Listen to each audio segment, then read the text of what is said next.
Good afternoon everyone, कैसे हैं आप लोग। दोस्तों, जय मां सरस्वती कोचिंग क्लासेस के यूट्यूब प्लेटफॉर्म यानी कि JMS बाय ब्रिजेश सर की ओर से आपको प्रणाम और नमस्कार। दोस्तों, आज हमारा जो टॉपिक रहेगा वह रहेगा जो हमारी वैकेंसी आने वाली है किसकी, उत्तर प्रदेश पुलिस कांस्टेबल की 2025 के लिए लगभग अप्रैल लास्ट तक या अप्रैल के मध्य मतलब कि 15 तारीख से लेके 30 तारीख के बीच में इसका नोटिफिकेशन आपके पास आ जाएगा और फॉर्म भरना स्टार्ट हो जाएगा।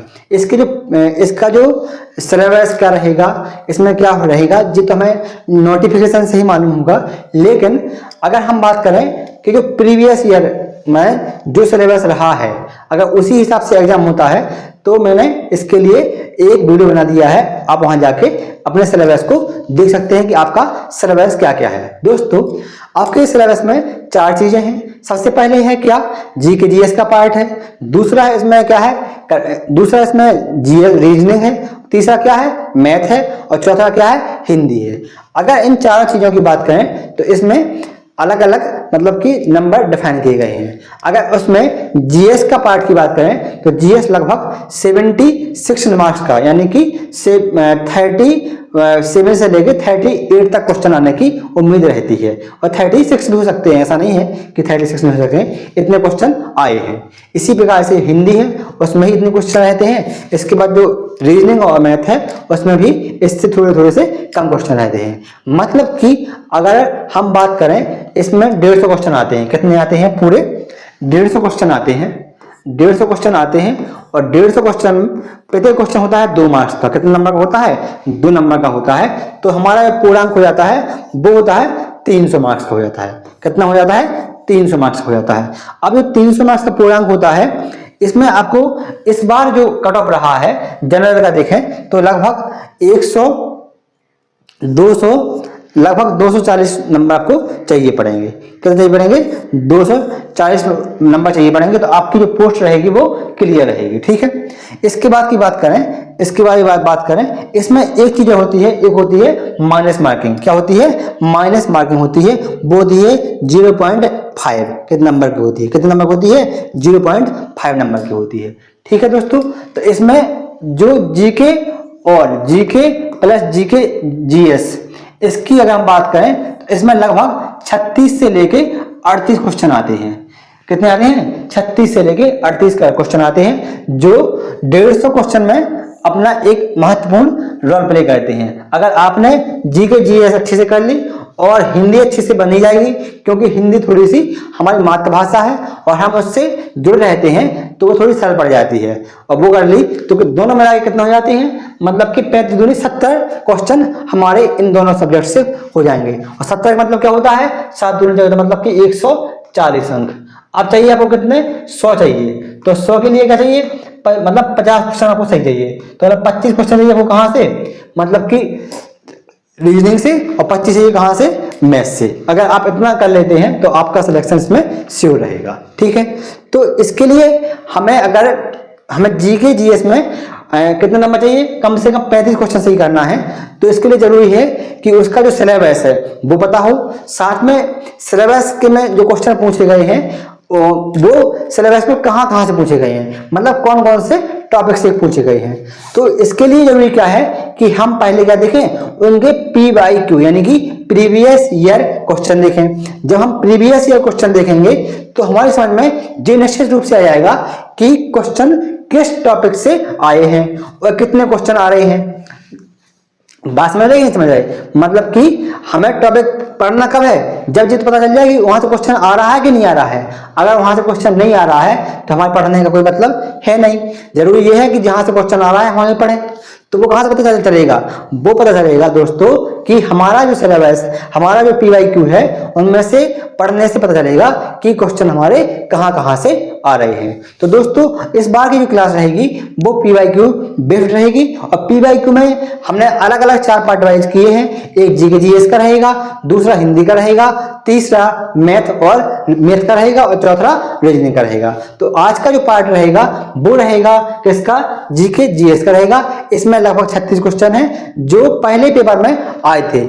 अगर आपने 36 क्वेश्चन इसमें पढ़ लिए तो आपको जीएम हो जाएगा कि हमें आगे अगर हमें पढ़ाई करनी है जी के जीएस की, तो हमें कहाँ कहाँ से टॉपिक पढ़ना है, ठीक है। साथ में इसके जो 36 क्वेश्चन के साथ 4-4 ऑप्शन दिए गए हैं, तो मैं उन्हें भी सॉल्व कराऊंगा। इसके साथ साथ में मैं 5 से लेके 8 फैक्ट आपको एक्स्ट्रा भी बताता जाऊंगा, ठीक है। तो स्टार्ट करते हैं। पहला क्वेश्चन हमारा क्या है? पहला क्वेश्चन ये है, क्वेश्चन नंबर पहला है हमारा। अब पहला क्वेश्चन हमारा है कि जो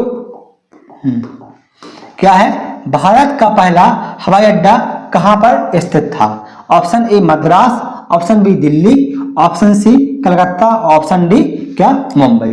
तो ये 4 ऑप्शन दिए गए हैं, हमें ये निश्चित बताना है कि इनमें से हमारा जो पहला हवाई अड्डा था भारत का वो कहां पर स्थित था दोस्तों। तो 1928 में, कब? 1928 में भारत ने पहला अपना हवाई अड्डा बनाया था। कहां पर? बम्बई बनाया था। कहां पर? बम्बई में।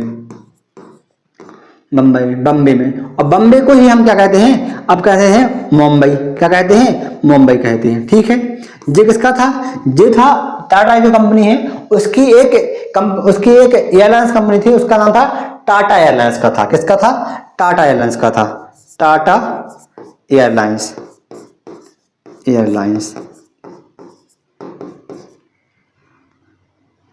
ठीक है, टाटा एयरलाइंस का था। और टाटा एयरलाइंस को बाद में भारत सरकार ने क्या कर लिया था? अधिग्रहण कर लिया था। क्या कर लिया था? अधिग्रहण कर लिया था। तो इसका नाम क्या हो गया था? इसका नाम हो गया था इंडियन एयरलाइंस। क्या हो गया था? Indian airlines. अब टाटा को नाम तो सुना होगा, जो जमशेदजी टाटा थे, रतन टाटा थे, वर्तमान में इनकी हाल ही में कुछ महीने पहले मृत्यु हुई है, वो इसी कंपनी के क्या थे? मतलब कि सदस्य थे। बाद में वो इसके क्या रहे हैं? चेयरमैन भी रहे हैं, ठीक है।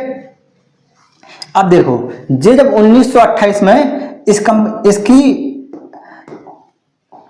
इसकी स्थापना हुई, तो ये पहले क्या था? हवाई अड्डा नहीं था, मात्र क्या थी? एक हवाई पट्टी थी। क्या थी?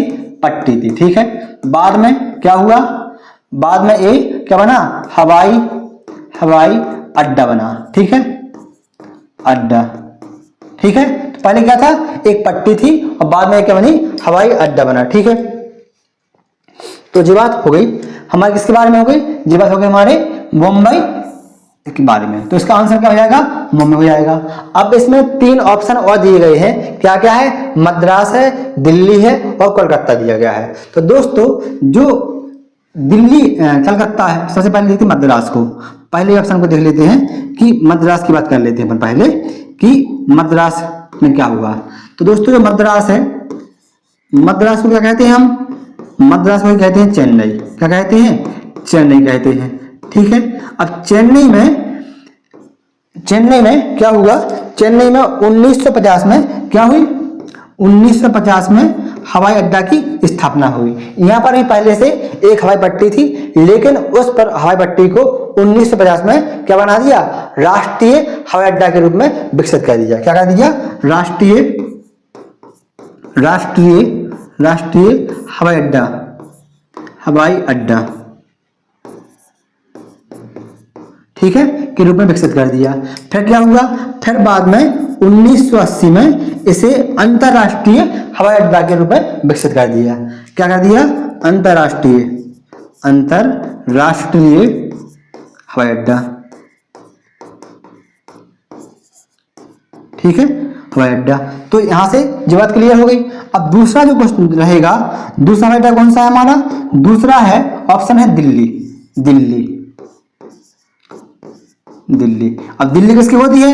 दिल वालों की होती है। तो यहाँ तो मतलब हवाई पट्टी पहले से थी और इसका जो नाम था वो था सफदरजंग हवाई पट्टी, ठीक है। क्या नाम था? सफदरजंग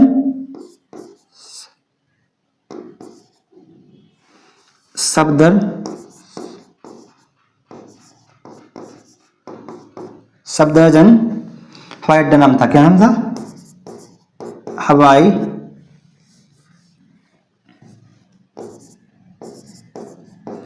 अड्डा, ठीक है, अड्डा नाम था। क्या फिर क्या होता है? इसका नाम पहले क्या था? सफदरजंग हवाई अड्डा नाम था, लेकिन क्या हो जाता है 1984 में? क्या 1984 में क्या हो जाती है? इंदिरा गांधी की क्या हो जाती है? इंदिरा गांधी की गांधी जी की क्या हो जाती है, मृत्यु हो जाती है। क्या हो जाती है, मृत्यु हो जाती है। तो क्या होता है 1986 में जो हमारा दिल्ली का सफदरजंग हवाई अड्डा था, इसका नाम इंदिरा गांधी जी के नाम पर क्या कर दिया जाता है, इंदिरा गांधी अंतरराष्ट्रीय हवाई अड्डा कर दिया जाता है। क्या, इंदिरा गांधी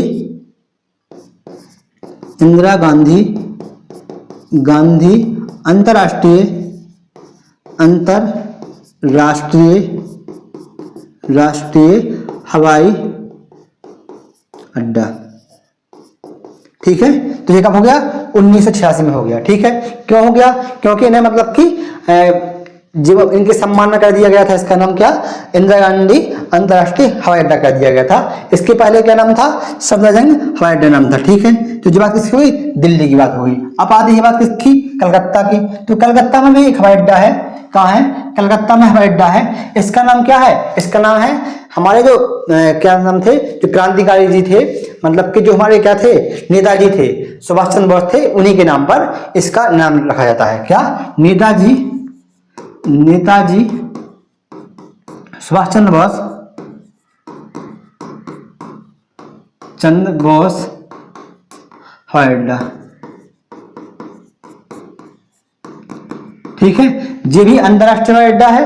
और जे इसका जे कब बना अंतरराष्ट्रीय हवाई अड्डा, तो 1900 जो बना 1995 1995 में जी बना अंतरराष्ट्रीय हवाई अड्डा बना। ठीक है, तो हमने क्या पढ़ा, हमने दोस्तों 4 चीजें देखी। सबसे पहले देखा कि जो मुंबई हवाई अड्डा है वो पहले क्या थी, एक हवाई पट्टी थी, उसकी स्थापना 1928 में की थी। इसका निर्माण किसने किया था, टाटा एयरलाइंस के द्वारा किया गया था। टाटा एयरलाइंस का क्या हो गया, बाद में राष्ट्रीयकरण कर लिया गया किसने, भारत सरकार ने। तो उसका नाम क्या हो गया, इंडियन एयरलाइंस हो गया। ठीक है, इंडियन एयरलाइंस हो गया। इसके बाद क्या आया, फिर बात आती है मद्रास की। मद्रास में पहले क्या था, 1950 में राष्ट्रीय हवाई अड्डा के रूप में स्थापना हुई और 1980 में क्या कर दिया, उसका अंतरराष्ट्रीयकरण कर दिया। मतलब कि वहां से फ्लाइट हैं अब दूसरे देश के लिए भी उड़ान भर सकती हैं। दूसरी बात क्या है, दिल्ली में जो हवाई अड्डा था उसका नाम किसके नाम पर था, सफदरजंग के नाम पर था, जिसे बाद में 1986 में इंदिरा गांधी जी के नाम पर रखा गया। जो दोस्तों दिल्ली का हवाई अड्डा है, मतलब कि इंदिरा गांधी अंतरराष्ट्रीय एयरपोर्ट है, वह है भारत का सबसे व्यस्ततम एयरपोर्ट में से एक है। यानी कि क्वेश्चन पूछा जाएगा कि भारत का सबसे व्यस्त एयरपोर्ट कौन सा है, तो क्या रहेगा आंसर, तो आंसर रहेगा मतलब कि इंदिरा गांधी अंतरराष्ट्रीय एयरपोर्ट। क्या रहेगा, इंदिरा गांधी अंतरराष्ट्रीय एयरपोर्ट। दोस्तों जो बात सामान्य सी बात थी, अब इसमें थोड़ा सा और अगर हम ट्विस्ट डालें कि अभी क्वेश्चन क्या पूछा गया है, सिर्फ पूछा गया है कि जे इनमें से सबसे पुराना हवाई अड्डा कौन सा है। अब क्वेश्चन क्यों ये नहीं पूछा जा सकता कि जो हवाई अड्डा का मतलब जो हवाई अड्डा है उनका जो प्रबंधन करता है, उस संस्था की स्थापना कब हुई थी, उस संस्था का नाम क्या है, उस संस्था के अध्यक्ष कौन थे, पूछा जा सकता है कि नहीं पूछा जा सकता है। तो दोस्त बिल्कुल पूछा जा सकता है। क्यों नहीं पूछा सकता, क्योंकि जब उन्होंने पूछ लिया है कि दिल्ली की मतलब कि जो सबसे पुराना एयरपोर्ट कौन था, ये पूछ सकते हैं। तो ये भी पूछ सकते हैं कि जो एयरपोर्ट है उनका प्रबंधन कौन करता है। तो दोस्तों इसके लिए एक संस्था है, संस्था का नाम है एयरपोर्ट अथॉरिटी ऑफ इंडिया। क्या नाम है, एयरपोर्ट अथॉरिटी ऑफ इंडिया, यानी कि भारतीय विमानन प्राधिकरण। क्या नाम है, भारतीय विमानन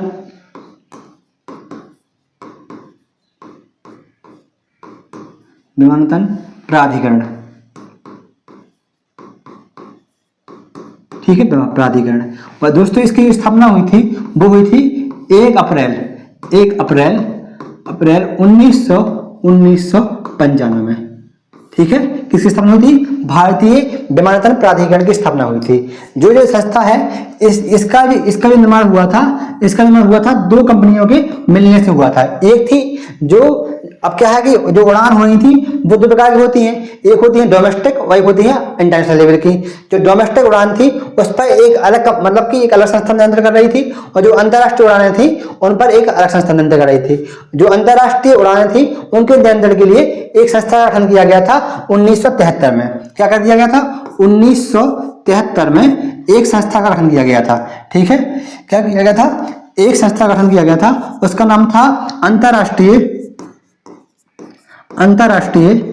अंतरराष्ट्रीय अंतरराष्ट्रीय क्या भारतीय भारतीय भारतीय विमानन क्या विमानन प्राधिकरण। ठीक है, क्या नाम था? अंतरराष्ट्रीय भारतीय विमानन नाम था। तो उसका बाद में 1 अप्रैल 1995 में किसमें विलय हो गया? भारतीय विमानन प्राधिकरण में विलय हो गया। और उसका मतलब एक नया रूप लिया किसने? भारतीय विमानन प्राधिकरण ने, जो राष्ट्रीय और अंतरराष्ट्रीय दोनों उड़ानों पर क्या करेगी? नियंत्रण करेगी और प्रबंधन करेगी। ठीक है, अब दोस्तों जो AI है, क्या है? AI है, इस संस्था के द्वारा इसकी जो वेबसाइट चेक की तो इसमें बताया गया कि लगभग भारत में वर्तमान में राष्ट्रीय स्तर की और अंतरराष्ट्रीय स्तर की जो उड़ान भरी जाती हैं, साथ में सैन्य हवाई अड्डे हैं, उनकी संख्या कितनी है? 137 है। क्या है? 137 है। 137 में से लगभग 35 जो हवाई अड्डे हैं वो कैसे हैं? अंतरराष्ट्रीय स्तर के हैं। कैसे हैं? अंतरराष्ट्रीय स्तर के हैं।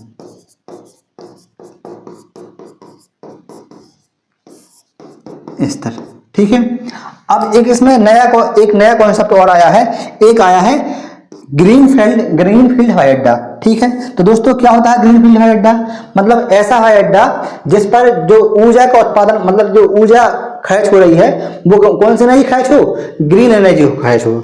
अब ग्रीन एनर्जी कैसे आएगी? मतलब कि उस पर हमने सौर ऊर्जा का उपयोग कर रहे हो या फिर किसी ऐसी ऊर्जा का उपयोग कर रहे हैं जो ग्रीन एनर्जी का एक रूप हो। मतलब कि अगर हम इंदौर की बात करें या फिर बात करें हम कहाँ की?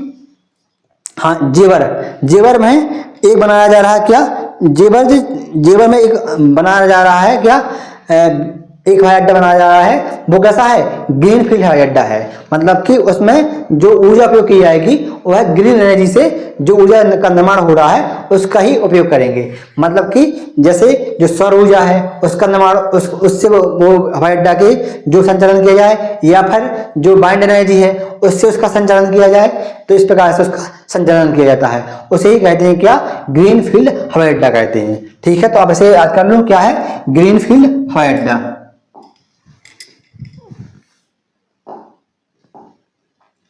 क्या? ग्रीनफील्ड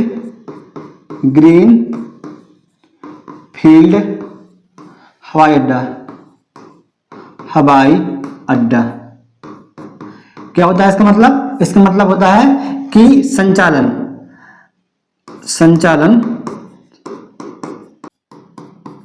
रिन्यूएबल ऊर्जा का उपयोग किया जाए। ठीक है, अब देखो जी किसके लिए है? ग्रीनफील्ड हवाई अड्डा। अब आपसे पूछ सकता है कि ग्रीनफील्ड का मतलब क्या होता है? तो ऐसा हवाई अड्डा होता है जिसमें किसमें मतलब कि रिन्यूएबल ऊर्जा का उपयोग करता हो, मतलब कि जिसके ऊर्जा से कोई हानि ना हो, मतलब कि ग्रीन हाउस गैसों का उत्पादन नहीं हो रहा हो, ऐसी ऊर्जा का उपयोग करते हैं, उन्हें कहेंगे हम क्या? ग्रीनफील्ड हवाई अड्डा कहेंगे। और इसका जो निर्माण किया जा रहा है वो एक कहाँ किया जा रहा है? जेवर में किया जा रहा है। कहाँ पर किया जा रहा है? जेवर में किया जा रहा है। ठीक है, अब देखो एक इसके लिए एक क्या है? एक योजना है जो आपको बिल्कुल याद रखनी है। योजना का नाम है उड़े देश का आम नागरिक। उस योजना का शॉर्ट फॉर्म होता है उड़ान। कौन सी योजना? उड़ान योजना का मतलब क्या होता है? उड़े देश का आम नागरिक। ठीक है, इसका प्रारंभ कब हुआ था? तो इसका प्रारंभ हुआ था 2016 में हुआ था। कब हुआ था? 2016 में हुआ था। ठीक है, तो कौन सी योजना है? उड़े देश का आम नागरिक योजना है, जिसका प्रारंभ कब हुआ था? 2016 में हुआ था। ठीक है, तो इसकी भी आप याद रख लेना। तो हमने दोस्तों इसमें क्या क्या देख लिया? सबसे पहले देखा हमने कि मुंबई के बारे में पढ़ा, इसके बाद दिल्ली एयरपोर्ट के बारे में पढ़ा, इसके बाद चेन्नई एयरपोर्ट के बारे में पढ़ा, और हमने कलकत्ता एयरपोर्ट के बारे में पढ़ा। फिर हमने देखा AI का गठन कब हुआ था? तो 1 अप्रैल 1995 को हुआ था। इसका जो मुख्यालय है वो कहाँ पर है? AI का जो मुख्यालय है वो है नई दिल्ली में है। कहाँ पर है? नई दिल्ली में इसका मुख्यालय है। ठीक है, कहाँ है इसका मुख्यालय? AI का मुख्यालय है, हेड ऑफिस कहाँ है? नई दिल्ली में है। दिल्ली में। ठीक है, ये भी आप याद रख लेना। ठीक है, इसके बाद इसमें विलय किसका हुआ था? अंतर्राष्ट्रीय भारतीय विमानन प्राधिकरण का विलय किसमें हो गया था? विलय हुआ था विलय किसमें हुआ था? भारतीय विमानन प्राधिकरण में हो गया था। ठीक है, AI के कितने एयरपोर्ट हैं? लगभग 137 हैं, उनमें से 35 कैसे हैं? अंतर्राष्ट्रीय स्तर के एयरपोर्ट हैं। जी आप ध्यान रख लेना। ठीक है, इसके बाद हमने क्या क्या देखा था? यही देख लिया था। ठीक है, तो हमारा एक क्वेश्चन कंप्लीट हो गया। इसके साथ कम से कम हमारे 20 फैक्ट से कम नहीं है, और आप इसे अगर याद कर लोगे तो आपके आगे वाला जो पेपर होगा उसमें कहीं ना कहीं काम आएंगे। नेक्स्ट क्वेश्चन देखो, क्वेश्चन नंबर 2 जी है। क्वेश्चन क्या है? भारत में व्यवसाय और सेवाओं, क्या व्यवसाय और सेवाओं के लिए GST पंजीकरण की प्रारंभिक सीमा क्या थी? तो दोस्तों इसका जो आंसर रहेगा वो क्या रहेगा? 20 लाख। क्या है आंसर? आंसर ए है, और क्या है? 20 लाख। 20 लाख। ठीक है, अब GST क्या है? GST जी क्या है? एक अप्रत्यक्ष कर है। क्या है?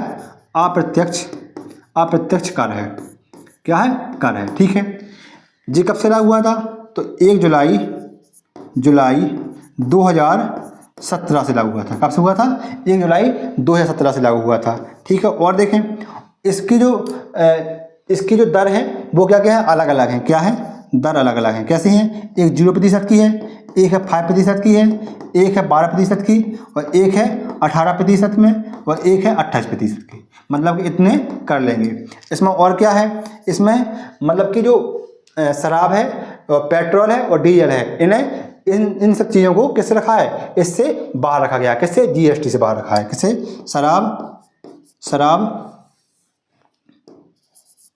शराब, इसके बाद पेट्रोल, डीजल, इन सबको कैसे रखा है? GST से बाहर रखा है। अब इसका फुल फॉर्म क्या होता है? वस्तु एवं सेवा कर, यानी कि गुड्स एंड सर्विस टैक्स। क्या होता है? वस्तु एवं सेवा कर होता है। ठीक है, तो क्या क्या देखा हमने? सबसे पहले देखा ये किस प्रकार का कर है? तो ये क्या है? अप्रत्यक्ष कर है। ठीक है, कब से लागू हुआ था? 1 जुलाई 2017 से लागू हुआ था। दर कौन कौन सी हैं? एक है 0% की, एक 5% की, एक 12% की, एक 18% की, और एक 28% की। इसके बाद शराब और पेट्रोल और डीजल को GST से बाहर रखा गया है। इसका फुल फॉर्म क्या होता है? वस्तु एवं सेवा कर होता है। ठीक है, अब इसके लिए एक और चीज़ देखना है कि एक होती है GST काउंसिलिंग। क्या होती है? GST परिषद। ठीक है, तो इसकी स्थापना हो गई है, और इसमें जो क्या होता है? प्रेसिडेंट होता है वो होता है केंद्रीय जो हमारे वित्त मंत्री होते हैं वह इसका प्रेसिडेंट होता है, और सब अन्य क्या होते हैं? इसके सदस्य होते हैं। इस बात को भी ध्यान रखना। तो ये क्या है? इसका आंसर 20 लाख हो जाएगा। और जो हमारे इसमें जो पर्वतीय क्षेत्र हैं और जो छोटे राज्य हैं उनके लिए इसमें क्या है? व्यवसाय और सेवा की पंजीकरण की प्रारंभिक सीमा क्या हो जाएगी? 10 लाख रुपये हो जाएगी। क्या हो जाएगी? 10 लाख हो जाएगी। अगर ऐसा पूछता कि जो छोटे राज्य हैं और जो पर्वतीय क्षेत्र के राज्य हैं उनमें पंजीकरण की सीमा कितनी है? तो 10 लाख रुपये है। कितने रुपये है? 10 लाख रुपये। किसके लिए? पर्वतीय क्षेत्र वाले, पर्वतीय क्षेत्र एवं छोटे राज्यों के लिए कितनी है सीमा? 10 लाख रुपए। ठीक है, तो आप इसे ध्यान रख लेना, इतनी चीजें। और नेक्स्ट क्वेश्चन पर आते हैं। क्वेश्चन तीसरा नंबर क्या है?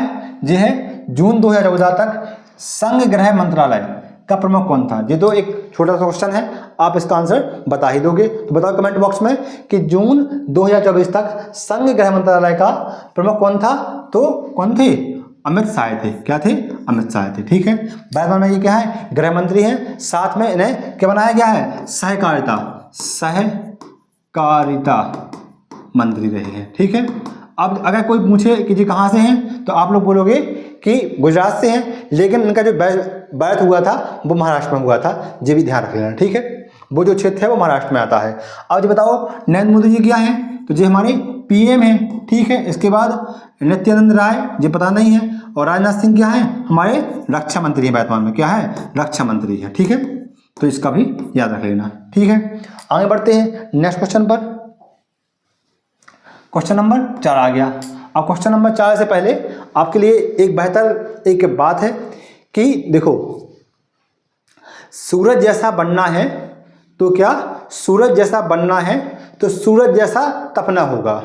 अगर नदियों समान आदर पाना तो फिर क्या करना पड़ेगा, पर्वत छोड़ निकलना पड़ेगा। यानी कि अगर आपको यूपी पुलिस कांस्टेबल की पोस्ट चाहिए तो सीधी सीधी बात है, आपको अपने कंफर्ट जोन से बाहर निकलना पड़ेगा और आपको मेहनत करनी पड़ेगी। ठीक है, तो आपको मेहनत करनी पड़ेगी और पढ़ना। ठीक है, क्या बेहतर से बेहतर की तलाश करो, अगर मिल जाए नदी तो समुद्र की तलाश करो। ठीक है, आपको बेहतर से बेहतर देखना है। ठीक है, आगे बढ़, क्वेश्चन नंबर 4 आ गया, भारतीय राष्ट्रीय कांग्रेस की स्थापना किस वर्ष में हुई थी? जी नहीं आना। ठीक है, तो जो क्वेश्चन कहां से आ गया, हमारी हिस्ट्री से है। ठीक है, क्या है, भारतीय राष्ट्रीय कांग्रेस की स्थापना किस वर्ष में हुई थी? ठीक है, ऑप्शन ए क्या है 1905, ऑप्शन बी क्या है 1857, 1900 सी क्या है 1885 और डी क्या है 1947। तो दोस्तों इसकी जो स्थापना हुई थी वो कहाँ हुई थी, 1850 में हुई थी। ठीक है, अब आ जाओ यहाँ पर थोड़ा हम देखते हैं कांग्रेस के बारे में। ठीक है, किसके बारे में,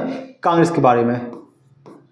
अब राहुल गांधी जी तो कुछ उसमें अमूलचूल परिवर्तन कर नहीं पा रहे हैं, क्या नहीं कर पा रहे हैं, कुछ परिवर्तन कर नहीं पा रहे हैं। अब वो तो चुनाव जीतते हैं, ये चुनाव जीतेंगे 5-6 चुनाव हार जाते हैं। तो अगर कोई ऐसा व्यक्ति मिल जाए जो कांग्रेस ज्वाइन कर ले और उसके जो नैया है, जो डूबती जा रही नैया है, उसे पार करवा सकता है, तो आप लोग भी देश के युवा हो, जाके कांग्रेस ज्वाइन करो और उसको भी पार कराओ। ठीक है, क्यों ना कोई, क्योंकि बीजेपी के साथ में कोई ना कोई प्रतिद्वंदी चाहिए।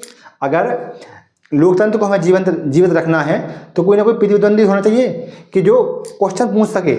आजकल स्थिति क्या हो रही है, क्वेश्चन कोई पूछ ही नहीं रहा है। क्वेश्चन जरूरी क्या है, क्वेश्चन पूछा जाए। जब तक क्वेश्चन नहीं पूछा जाएगा तब तक आपकी जो नीति है और जो आपकी मतलब कि जो आप काम कर रहे हैं वो कहाँ तक हो जाएगा कि सही है गलत है। भाई कोई क्वेश्चन पूछने वाला भी तो होना चाहिए। अगर कोई क्वेश्चन पूछा नहीं जाएगा तो फिर आप क्या हो जाएगा, फिर तो आप तो मतलब तानाशाह टाइप के हो जाओगे। तो उसको भी तो रोकना है। हमें अपने देश में सामंजस्य बना के चलना है, ऐसा नहीं है कि सिर्फ एक पार्टी को ही देते जाएं हमें। तो चलो अब आते हैं अपनी बात पर। तो थोड़ा कांग्रेस का इतिहास देख लेते हैं, कैसा इनका इतिहास रहा है। ठीक है, कैसे इनकी स्थापना हुई है, क्या शुरू से ही इसी प्रकार से थे जैसे अभी हैं, या कि वर्तमान में की स्थिति ऐसी बन गई है। ठीक है, चलो स्टार्ट करते हैं। कांग्रेस की स्थापना। ठीक है, चलो स्टार्ट करते हैं। तो दोस्तों हुआ कुछ ऐसा कि कांग्रेस की स्थापना के लिए अगर बात करें, जो टाइम है 1885 का। 1885 में आपको पता होगा कि उस टाइम जो गवर्नर थे, गवर्नर वो कौन थे, लॉर्ड डफरिन थे। क्या थे, लॉर्ड डफरिन थे, डफरिन थे। ठीक है, अब दोस्तों लॉर्ड डफरिन लिखने में मुझे क्या आता है, थोड़ा सा अजीब लगता है कि हम लॉर्ड क्यों लिखें, मतलब भगवान का दर्जा दे रहे हैं, क्यों देना चाहिए। ठीक है, हमें जब हम अपने एनसीईआरटी में सुधार कर ही रहे हैं तो उसमें जो शब्द लिखे हैं ना, लॉर्ड जे, लॉर्ड वो, तो उस लॉर्ड शब्द को भी गायब कर देना चाहिए। भाई डफरिन है, ठीक है। अब ऐसे हम जो तो नहीं बोलते कि महामहिम जो राष्ट्रपति अपने यहाँ की हैं, वो तो कुछ उनके सामने कुछ मतलब उनके नाम के पहले कोई शब्द उपयोग तो नहीं करते, जो बोलते द्रौपदी मुर्मू जी बोलते। ठीक है, ऐसे ही हमें जो डफरिन साहब हैं उनके पीछे हम उनके नाम के आगे कैसे हम लॉर्ड का नाम, लॉर्ड भगवान का नाम जोड़ दें, नहीं जोड़ सकते ना। तो ये क्या अजीब टाइप का लगता है। तो जब मेरी जो हमारे गृह मंत्री साहब हैं अमित शाह जी, उनसे मेरी यही भी रिक्वेस्ट रहेगी कि इस नाम को, जो लॉर्ड नाम है, इसको भी हटा दिया जाए, सीधा लिखा जाए डफरिन। ठीक है, तब मुझे अच्छा लगेगा। तो ठीक है, उस टाइम पर जो गवर्नर थे वो कौन थे, डफरिन साहब थे। इसके बाद जो अगर हम बात करें, जो इंग्लैंड की विक्टोरिया जो महारानी थी वे कौन थी, तो उनका नाम था विक्टोरिया। ठीक है, महारानी कौन थी, विक्टोरिया थी। ठीक है, विक्टोरिया थी। इतनी बात हो गई। अब जो उस टाइम की जो परिस्थिति बन रही थी, क्योंकि 1857 की क्या हो चुकी, 1857 की क्रांति हो चुकी है। ठीक है, क्रांति के बाद कैसा है, जो गवर्नर हैं वो भी चेंज हो चुके हैं, नए गवर्नर आ चुके हैं। लॉर्ड अभी हर वर्तमान में जो अब 85 का टाइम है, उस टाइम जो गवर्नर रहेंगे वो कौन रहेंगे, डफरिन रहेंगे। उस टाइम पर एक ICS थे अंग्रेज, वो उस टाइम पर जो अंग्रेज सरकार है उसमें क्या थे, सचिव के रैंक पर थे। उनका नाम था A.O. हुम। क्या नाम था, A.O. हुम नाम था, सचिव। ए ओ ह्यूम, ठीक है जी नाम था।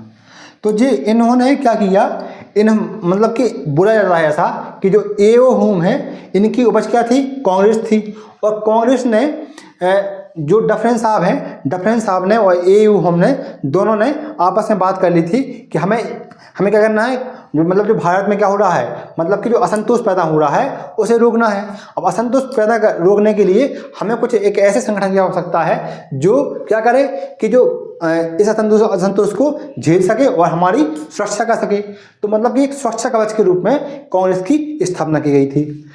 ये बात हम नहीं कर रहे, ये बात किसने की, एक सिद्धांत आया था, उसका नाम था क्या, तड़क चालक का की थ्योरी आई थी। क्या आई थी, सेफ्टी बल्ब की थ्योरी, उसमें ऐसा कहा गया था। ठीक है, और हमें उससे मतलब तो नहीं है, हमें मतलब है पढ़ाने से अभी हाल में कि आपके जो पेपर है उसमें क्या फैक्ट आएंगे। तो सबसे पहले हमें याद रखना है कि जब कांग्रेस की स्थापना हुई थी उस टाइम पर गवर्नर जनरल कौन थे, तो लॉर्ड डफरिन थे। महारानी कौन थी, विक्टोरिया थी। ठीक है, और स्थापना कब हुई थी, स्थापना हुई थी 28 दिसंबर। कब हुई थी, 28 दिसंबर 1885। कहाँ हुई थी, 1885। उस टाइम पर जो नेता थे, जो उस टाइम के कांग्रेस के नेता थे, जो मतलब कि मान सकते उदारवादी विचारधारा के थे, जैसे व्योमेश्वर बनर्जी हुए, जैसे दादा भाई नौरोजी हुए, जैसे सुरेंद्रनाथ बनर्जी हुए हैं। तो ये लोग उस टाइम के नेता थे। मेहता जी हुए, तो उस टाइम के जी नेता थे। ठीक है, तो ये बात हो गई। कब हुई, 18 दिसंबर 1885 में। अब इसका लिए जो सम्मेलन हो रहा था, पहले वो कहाँ होना था, पूना में होना था। क्या होना था, पूना में होना था। लेकिन पूना में क्या हुआ, पूना में फ्लैग फैल गया। क्या होगा, मतलब एक चूहे के कारण होने वाली बीमारी है क्या, फ्लैग फैल गया। तो वहाँ पर बहुत लोगों की मृत्यु होने लगी। इसलिए जो इसकी स्थापना के लिए सम्मेलन हुआ था वो कहाँ हुआ था, मुंबई में हो गया था। ठीक है, तो क्या हुआ था, पूना में। किसके कारण, फ्लैग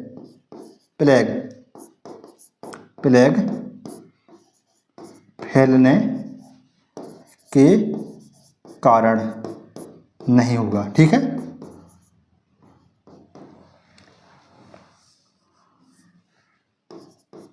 नहीं, ठीक है, बात समझ में आ गई इतनी। तो कहाँ हुआ, 28 दिसंबर 1885 को। कहाँ होना था, तो कहाँ हुआ सम्मेलन, ये हुआ बम्बई में। ठीक है, कहाँ हुआ, तो एक स्कूल का नाम था गोकुल दास तेजपाल संस्कृत महाविद्यालय। ठीक है, क्या नाम था, गोकुल दास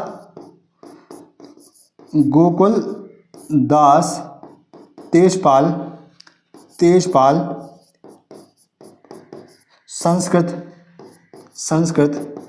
संस्कृत विद्यालय। ठीक है, क्वेश्चन क्या पूछा जाएगा कि जो कांग्रेस की स्थापना के लिए सम्मेलन हुआ था वो कहाँ हुआ था, बॉम्बे में हुआ था। किस कॉलेज में हुआ था, उसका किस विद्यालय में हुआ था, तो गोकुल दास तेजपाल संस्कृत विद्यालय में हुआ था। ठीक है, इसकी स्थापना कब हुई थी, 28 दिसंबर 1885 को हुआ थी। ठीक है, महारानी कौन थी, विक्टोरिया जी थी। गवर्नर कौन थे, लॉर्ड डफरिन थे। इतनी बात हो गई। अब और बात पर जाओ। ठीक है, और देखो जब ये सम्मेलन हुआ तो कांग्रेस में कितने लोगों ने भाग लिया था, कितने लोगों ने भाग लिया, तो कितने लोगों ने भाग लिया था दोस्तों, इसमें जो लोगों ने भाग लिया था वो थे कितने, 72 थे। कितने थे, 72 थे। अब आपको बताना है कमेंट करके कि जो दांडी मार्च था उसमें कितने लोगों ने भाग लिया था। जी बताओ आप कमेंट करके कि जो दांडी मार्च हुआ था उसमें कितने लोगों ने भाग लिया था। ठीक है, अब स्थापना किसने की थी, स्थापना। ठीक है, स्थापना की थी किसने, व्योमेश्वर बनर्जी ने। ठीक है, हाँ सॉरी एक मिनट, स्थापना की थी किसने, ए ओ ह्यूम साहब ने की थी। ठीक है, जो क्या थे उस टाइम पर रिटायर्ड आईसीएस थे। क्या थे, रिटायर्ड सचिव। ठीक है, इतनी बात हो गई। तो हमने क्या क्या देख लिया, हमने सबसे पहले देखा कि जो कांग्रेस की स्थापना हुई थी उस टाइम गवर्नर कौन था, तो डफरिन था। महारानी कौन थी, विक्टोरिया जी थी। इसके बाद जो कब हुआ था, तो 28 दिसंबर 1885 में हुआ था। कहाँ पर हुआ था? मुंबई में हुआ था। कहाँ होना था? पहले पूना में होना था। पूना में क्या हुआ? प्लेग फैल गया। प्लेग फैलने के कारण हम कहाँ स्थानांतरित हो गए? मुंबई में स्थापित हो गए। ठीक है। उस टाइम जो कांग्रेस की स्थापना हो रही थी, उस टाइम पर कितने लोग थे? तो कितने लोग? 72 लोग थे। तो 72 लोगों ने इसमें भाग लिया था। इतनी बात हो गई। तो ये इतना हो गया। अब इसी से जुड़ा हुआ क्या है? सेफ्टी बल्ब का सिद्धांत है।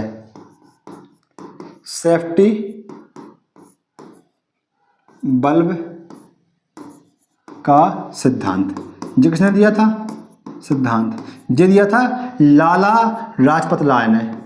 लाला लाजपत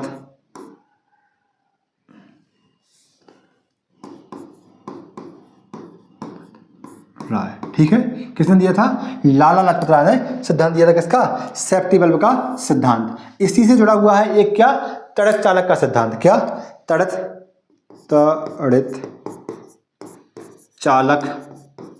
चालक का सिद्धांत। ठीक है। तो ये दोनों सिद्धांत किससे जुड़ी हुई हैं? कांग्रेस की स्थापना से जुड़ी हैं। अब ये सेफ्टी बल्ब का सिद्धांत क्या कहता है? तो सेफ्टी बल्ब का जो सिद्धांत है वो कहता है कि जो कांग्रेस की स्थापना हुई थी, वो जो अंग्रेज हैं उन्होंने मतलब कि एक सुरक्षात्मक कवच के रूप में की थी। जिस प्रकार से कुकर में गैस भर जाती है, गैस से कुकर को फटने से रोकने के लिए हम क्या लगाते थे? सीटी लगा देते हैं। उसी प्रकार से भारत में एक और क्रांति होने वाली थी। कब? 1857 की क्रांति के बाद। तो उसको रोकने के लिए अंग्रेजों ने क्या की थी? कांग्रेस की स्थापना कर ली थी। ठीक है। तो ये बात हो गई। इतनी बात होगी कांग्रेस से जुड़ी हुई स्थापना से। तो आपने सबको याद कर लेना और ये फैक्ट हैं पूरे। यहाँ से आप कुछ ना कुछ आपसे मिल जाएगा मतलब कि आपके पेपर में। ठीक है। अब नेक्स्ट क्वेश्चन देख लेते हैं। हाँ, अब क्वेश्चन नंबर 5 है। क्वेश्चन नंबर 5 में क्या है? भारतीय कृषि अनुसंधान संस्थान ने भारत में संरक्षित बासमती किस्म की खेती के लिए किस देश के खिलाफ कानूनी कार्रवाई की मांग की है? मतलब कि जो बासमती चावल है, क्या है? बासमती चावल। ठीक है। चावल, जो चावल की क्या है? किस्म है। और इसकी जो खेती होती है वो दो जगह होती है। एक होती है भारत में होती है, और दूसरी जगह होती है पाकिस्तान में। ठीक है। तो भारत इसमें क्या चाहता है कि इस पर जो जीआई टैग वगैरह है वो मिल जाए। साथ में क्या चाहता है कि हाँ, तो चाहता है कि वही चीज़ क्या चाहता है? पाकिस्तान भी चाहता है कि जो ये पाकिस्तान मतलब जो बासमती चावल है वो हमारे यहाँ की पैदावार है। ठीक है। लेकिन इसकी शिकायत भारत ने कहाँ कर दी? WTO में कर दी। मतलब जो वर्ल्ड ट्रेड ऑर्गेनाइजेशन है उसकी एक मतलब कि जो एक निवारण शाखा है, मतलब कि कानून कार्रवाई के लिए शाखा बनाई गई थी, उसमें इसकी शिकायत की है। ठीक है। अब ये किससे जुड़ा हुआ मामला है? जी है GI टैग। क्या? GI टैग से जुड़ा हुआ मामला है। ठीक है। अब देखो इसके बारे में क्या होता है। अब एक इसकी हम बात करें, फुल फॉर्म की बात करें, तो इसका मतलब होता है ज्योग्राफिकल इंटीग्रेटर। क्या है ये? ज्योग्राफिकल इंटीग्रेटर है।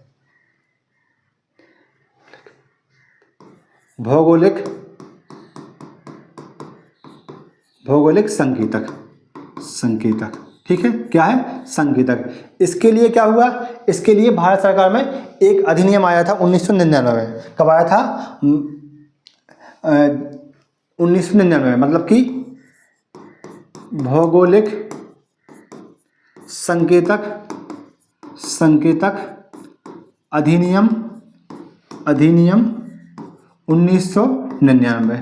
इसका महत्व क्या है जीआई का? इसका महत्व है मतलब कि जिस स्थान पर मतलब कि कोई वस्तु बनाई जा रही है या पैदा हो रही है, तो उसके महत्व को समझना और वहाँ पर मतलब उसका क्या करना? संरक्षण करना। मतलब कि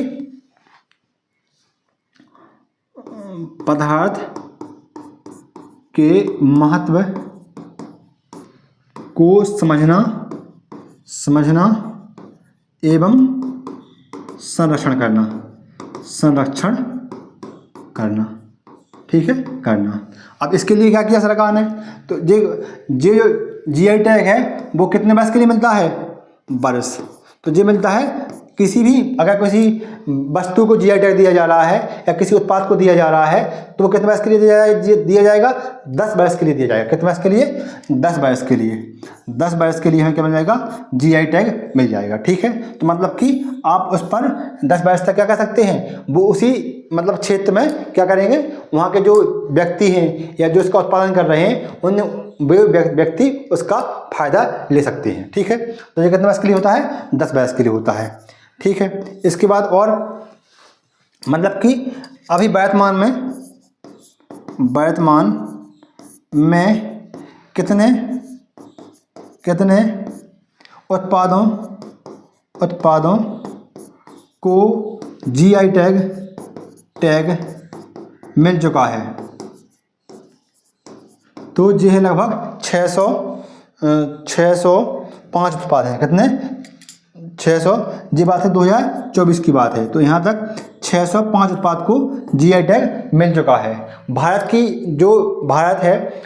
कितनी इच्छा है कि कहाँ तक हमारे जीआई टैग होना चाहिए?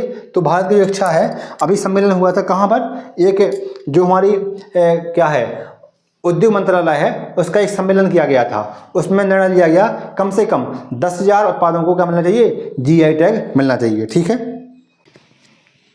क्या है? जीआई समागम।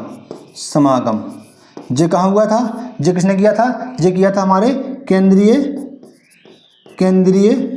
वाणिज्य एवं उद्योग मंत्रालय। किसने? उद्योग मंत्रालय ने। इसने बताया कि 2030 तक, कब तक? 2030 तक कम से कम 10,000 उत्पादों को, क्या इकाई दहाई सैकड़ा हज़ार 10,000 उत्पादों को मिलना चाहिए? जीआई टैग मिलना चाहिए। ठीक है, तो जी किसके बारे में आप जानकारी होगी? हमारी जीआई टैग के बारे में जानकारी हुई।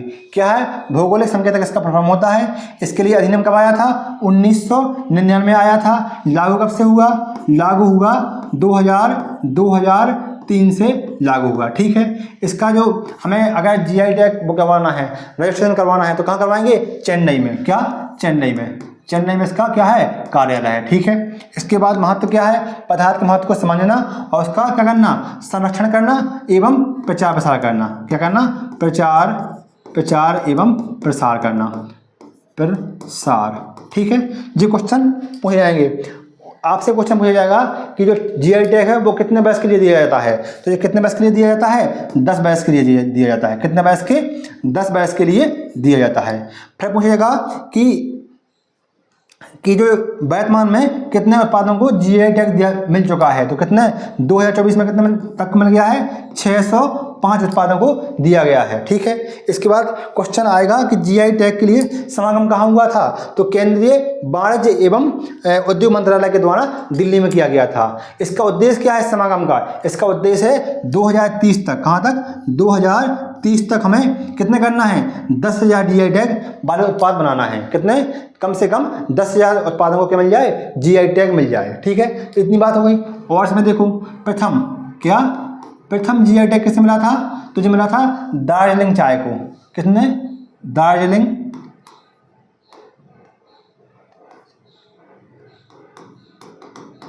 चाय किसे मिला था? दार्जिलिंग चाय को मिला था। ठीक है, ये आप याद रख लेना। ठीक है, इसके बाद अगर हम बात करें रैंक में बात करें, क्या रैंक में बात करें कि कौन से देश मतलब कौन से राज्य की रैंक प्रथम स्थान पर है? तो जो उत्तर प्रदेश है, कहाँ पर? यूपी कहाँ पर? पहले स्थान पर है जीआई टैग देने के मामले में। क्या? यूपी पहले स्थान पर है। ठीक है, तो जो दार्जिलिंग चाय है इसे कब दिया गया था? ये दिया गया था 2004-05 में। कब दिया गया था? 2004-05 में दिया गया था। ठीक है, जो रैंक में बात करें तो यूपी क्या है? पहले स्थान पर है। और दूसरे स्थान पर कौन सा है? जे है पहले स्थान पर तमिलनाडु। क्या? तमिलनाडु। जे क्या है? दूसरे स्थान पर है। तो आप इतना याद कर लेना, काफ़ी फैक्ट हैं आपको। जी अगर आप इतना याद कर लिए, मैं जी आपको बता रहा है क्योंकि आपके सिलेबस का एक पार्ट है जीआई टैग, और जीआई टैग का पार्ट है तो क्वेश्चन वहाँ से पूछे जाएंगे। क्वेश्चन क्या रहेंगे, यही रहेंगे कि जो जीआई टैग है इसका फुल क्या होता है, ज्योग्राफिकल इंडिकेटर यानी कि भौगोलिक संकेतक होता है। फिर दूसरा क्वेश्चन क्या रहेगा, इसके लिए अधिनियम कब आया था, तो 1999 में अधिनियम आया था। लागू कब किया गया था, तो 2003 में लागू किया गया था। कब किया गया था, 2003 में लागू किया गया था। ठीक है, इसके बाद महत्व क्या है, मतलब कि हमें संरक्षण करना है और प्रचार प्रसार करना है पदार्थ का या उत्पाद का। ठीक है, कितने टाइम के लिए मिलता है, 10 वर्ष के लिए मिलता है। क्या इसका मतलब कि इसको बढ़ाया जा सकता है, तो हाँ बढ़ाया जा सकता है। अवधि को बाद में बढ़ाया जा सकता है। ठीक है, इसके बाद वर्तमान में कितने उत्पादों को मिला हुआ है जीआई टैग, तो 2024 तक की अगर बात करें तो 605 उत्पाद को मिल चुका है। ठीक है, इनका उद्देश्य कितना है, जीआई समागम हुआ था कहाँ पर, केंद्रीय वाणिज्य एवं उद्योग मंत्रालय के द्वारा किया गया था। कहाँ पर, नई दिल्ली में। इसमें बताया गया था कि 2030 तक हमें 10,000 उत्पादों को जीआई टैग प्रदान करना है। ठीक है, इतनी बात हो गई। अब देखो इसमें और क्या पूछा जा सकता है, तो दोस्तों ये किसके अंतर्गत काम करता है, तो एक क्या है, क्या है वर्ल्ड ट्रेड, हाँ इसकी एक और पूछा जाएगा क्वेश्चन, इसकी टैगलाइन क्या है, क्या इसकी टैगलाइन क्या है, क्या टैगलाइन, ठीक, क्या टैगलाइन, तो इसकी टैगलाइन है वो है क्या है, अतुल्य भारत में के अमूल खजाने। क्या है, अतुल्य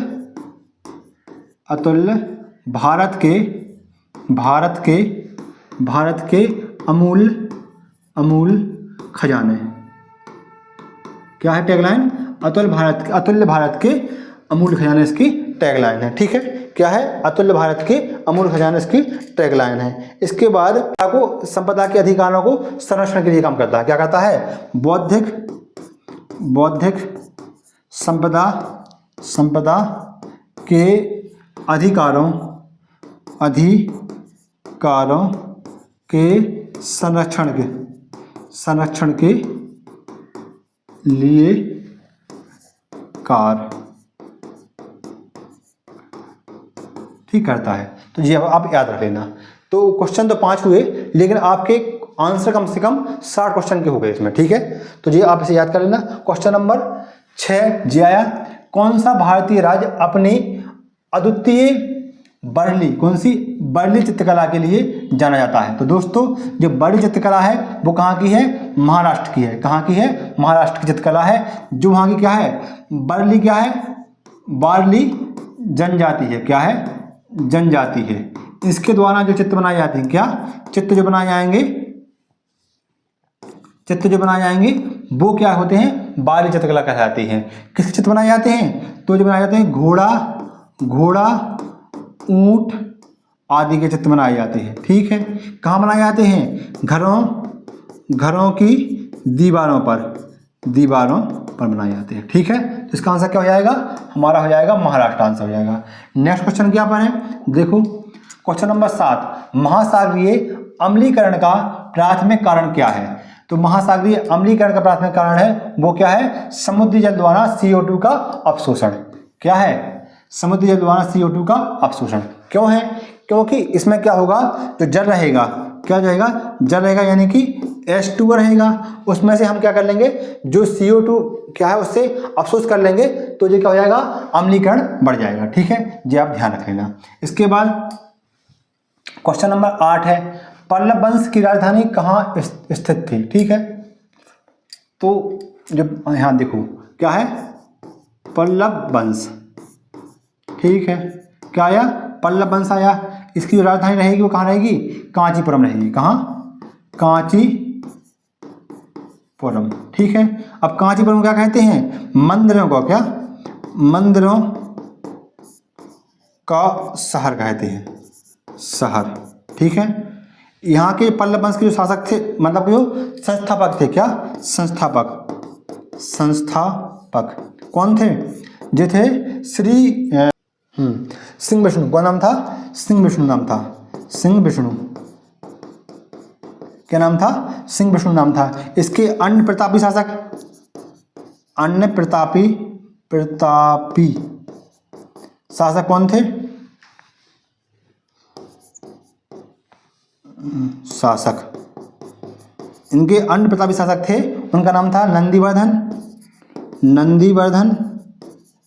वर्धन, और क्या नाम था? नंदीवर्धन और महेंद्र वर्मन और नरसिंह वर्मन। क्या नाम था? नंदी वर्मन, महेंद्र वर्मन और नरसिंह वर्मन, जिनके अन्य प्रतापी शासक थे। ठीक है। और देखो, तो अगर हम बात करें पल्लव वंश के बारे में, पल्लव वंश, ठीक है। अगर और बात करें तो इस वंश में जो क्या है,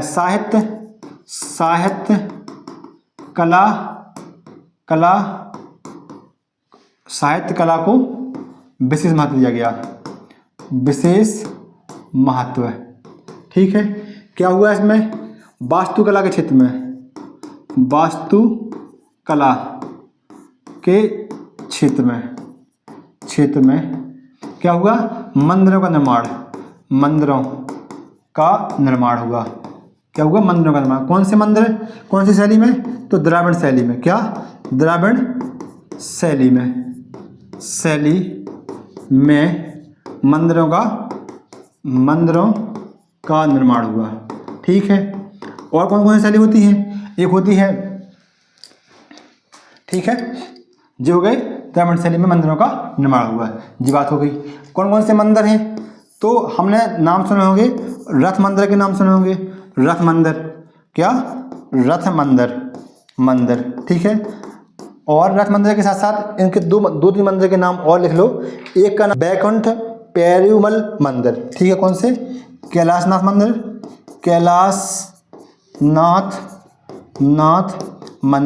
जी कहाँ पर है? जे कांचीपुरम में है। दूसरा कौन सा है? बैकुंठ पेरुमल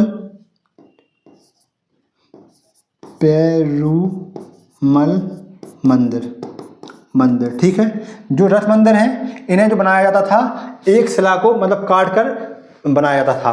तो इसमें मंदिर ईंटों से नहीं बने हुए हैं, इसे शिला, जो पत्थर की शिला होती है ना, उस पर नक्काशी किया गया बनाया गया है मंदिर। ठीक है।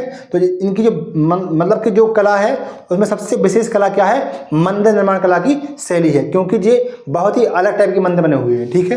कभी आप जाओ कांचीपुरम तो इन मंदिरों को जरूर देख के आना, क्योंकि जो वहाँ की मतलब हमारी विश्व धरोहर, तो हमारी धरोहर तो है ही, साथ में जो पल्लव वंश का है, उनका इतिहास बताते हैं कि हमारा इतिहास कितना समृद्धशाली रहा होगा, कि वहाँ उस टाइम पर कितने लोगों ने उस पर नक्काशी की होगी, कितनी बारीकी से नक्काशी की होगी कि इन मंदिरों का निर्माण कर पाए। ठीक है। तो ये इसके मेन पॉइंट से किसके?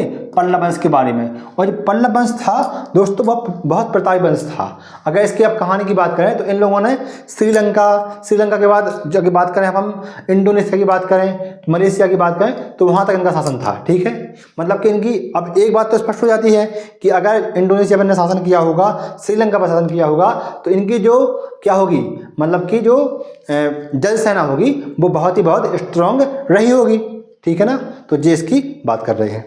तो जे आप इतने फैक्ट आपको याद रख लेना। कौन कौन से द्रविड़ शैली में मंदिर का निर्माण किया गया है? कौन कौन से मंदिर हैं? कैलाशनाथ मंदिर है और बैकुंठ पेरुमल मंदिर है। ठीक है। इसके संस्थापक कौन थे? तो सिंह विष्णु इसका संस्थापक था। मेन और प्रतापी शासक कौन हुए? नंदी वर्मन, इसके बाद महेंद्र वर्मन, नरसिंह वर्मन हुए। ठीक है। इसके बाद उनकी राजधानी कहाँ थी? कांचीपुरम थी, जिनकी राजधानी थी। तो आप इतना याद रख लेना। नेक्स्ट क्वेश्चन क्या आया? नेक्स्ट क्वेश्चन, तो ये 3 क्वेश्चन ऐसे छोड़ दो थोड़ा। ठीक है। अब है 10वें नंबर पर, ये क्या है? जीएसटी के ब्रांड एम्बेसडर के रूप में चुना गया है। तो दोस्तों, जो जीएसटी का ब्रांड एम्बेसडर चुना गया है, वो कैसे चुना गया है? वो चुना गया है अमिताभ बच्चन जी को। क्यों चुना गया है? अमिताभ बच्चन को जीएसटी का ब्रांड एम्बेसडर चुना गया है। ठीक है। क्या चुना गया है? जीएसटी का ब्रांड एम्बेसडर कैसे चुना गया है? अमिताभ बच्चन जी को चुना गया है। ठीक है। इसके बाद नेक्स्ट क्वेश्चन पर जाओ। 11 नंबर क्वेश्चन है, विदेशी व्यापार महानिदेशालय DGFT किस मंत्रालय के अंतर्गत आता है? दोस्तों, तो जो विदेशी व्यापार महानिदेशालय है, यानी कि GFT है, यह है वाणिज्य एवं कौन से, वाणिज्य एवं, यानी कि क्या आएगा इसका आंसर,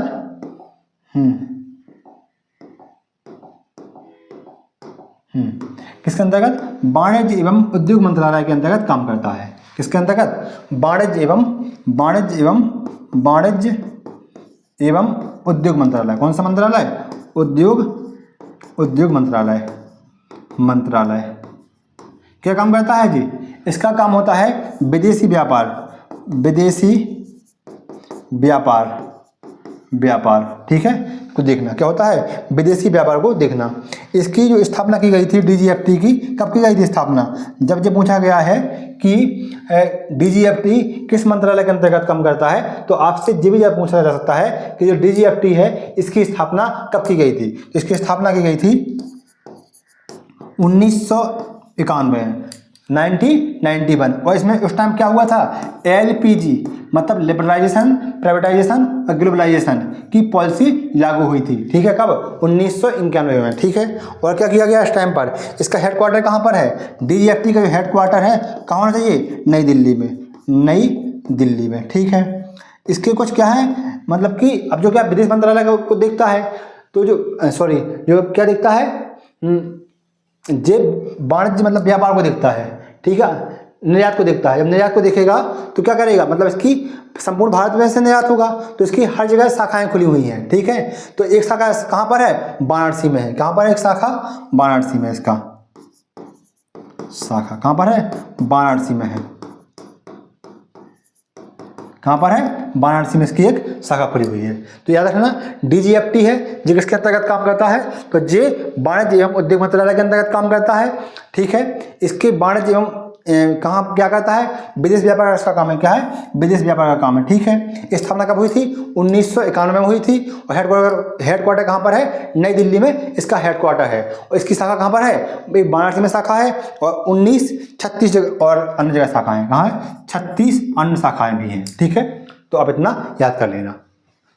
क्वेश्चन नंबर 12, आपसे मैंने बोला ही है कि कम से कम आपको एक क्वेश्चन के साथ कम से कम 5 या 6 फैक्ट में दूंगा और ये फैक्ट आपके रहेंगे ना, बहुत शानदार रहेंगे और बहुत ही काम के रहेंगे, ठीक है। तो इस प्रकार से क्वेश्चन नंबर 12 आ गया है।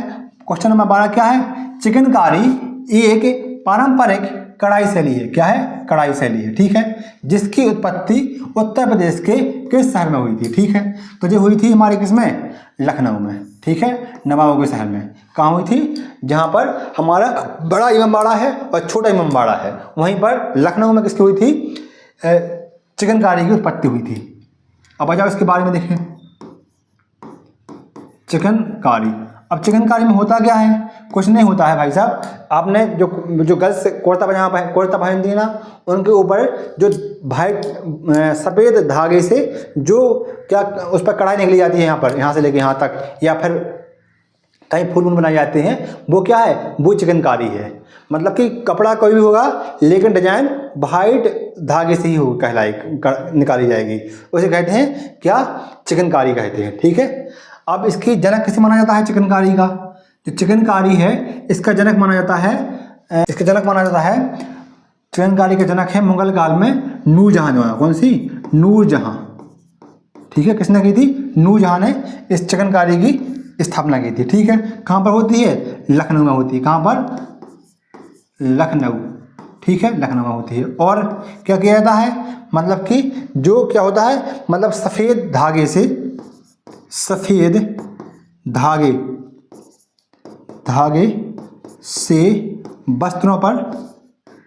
वस्त्रों पर हाथ से कढ़ाई की जाती है।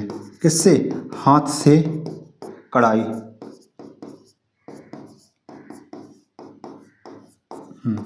क्या की जाती है, सफ़ेद धागे पर वस्त्र पर हाथ से कढ़ाई की जाती है,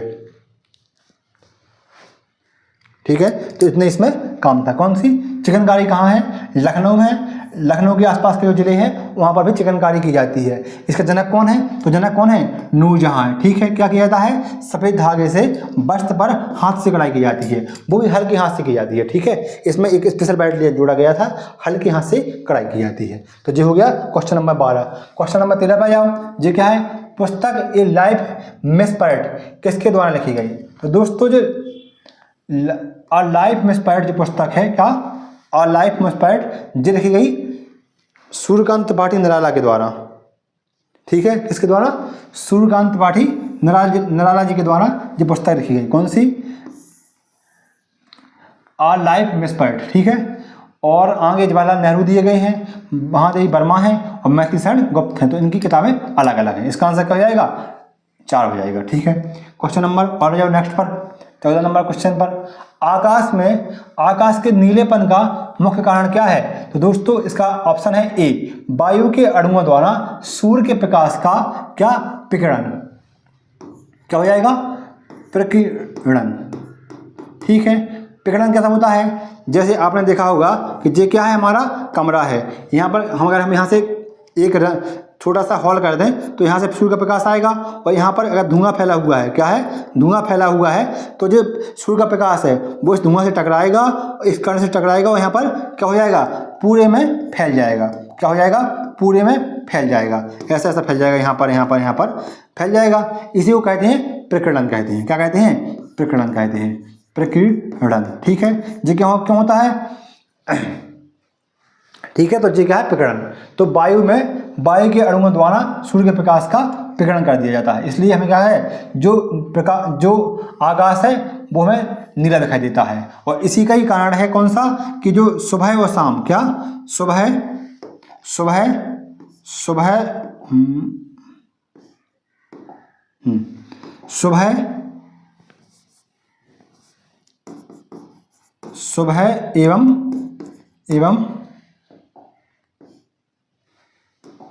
एवं शाम को जो सूर्य है, सूर्य हमें लाल, कैसा? लाल दिखाई देता है, ठीक है। इसी का कारण क्या है? जो हेडलाइट होती है ना, हेडलाइट जब क्या होता है? कोहरा होता है, कोहरे के, हाँ हेडलाइट्स, सॉरी जी छोड़ दो, चलो इतना ही छोड़ो। ये क्या है? सुबह और शाम को सूर्य हमें लाल दिखाई देता है, और मतलब आकाश का नीला दिखाई देना, और जो अगर कोई रोशनदान है कमरे में, तो कमरे में ये जो अणु होते हैं वो विकिरण के कारण ये फैल जाते हैं प्रकाश, ठीक है। तो जिसके कारण हो गए। और देखो क्वेश्चन नंबर 15 क्या है? रमन सुब्बा राव, जिसका हाल ही में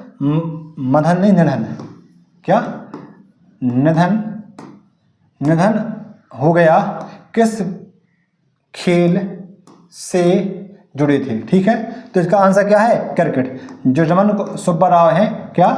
रमन सुब्बा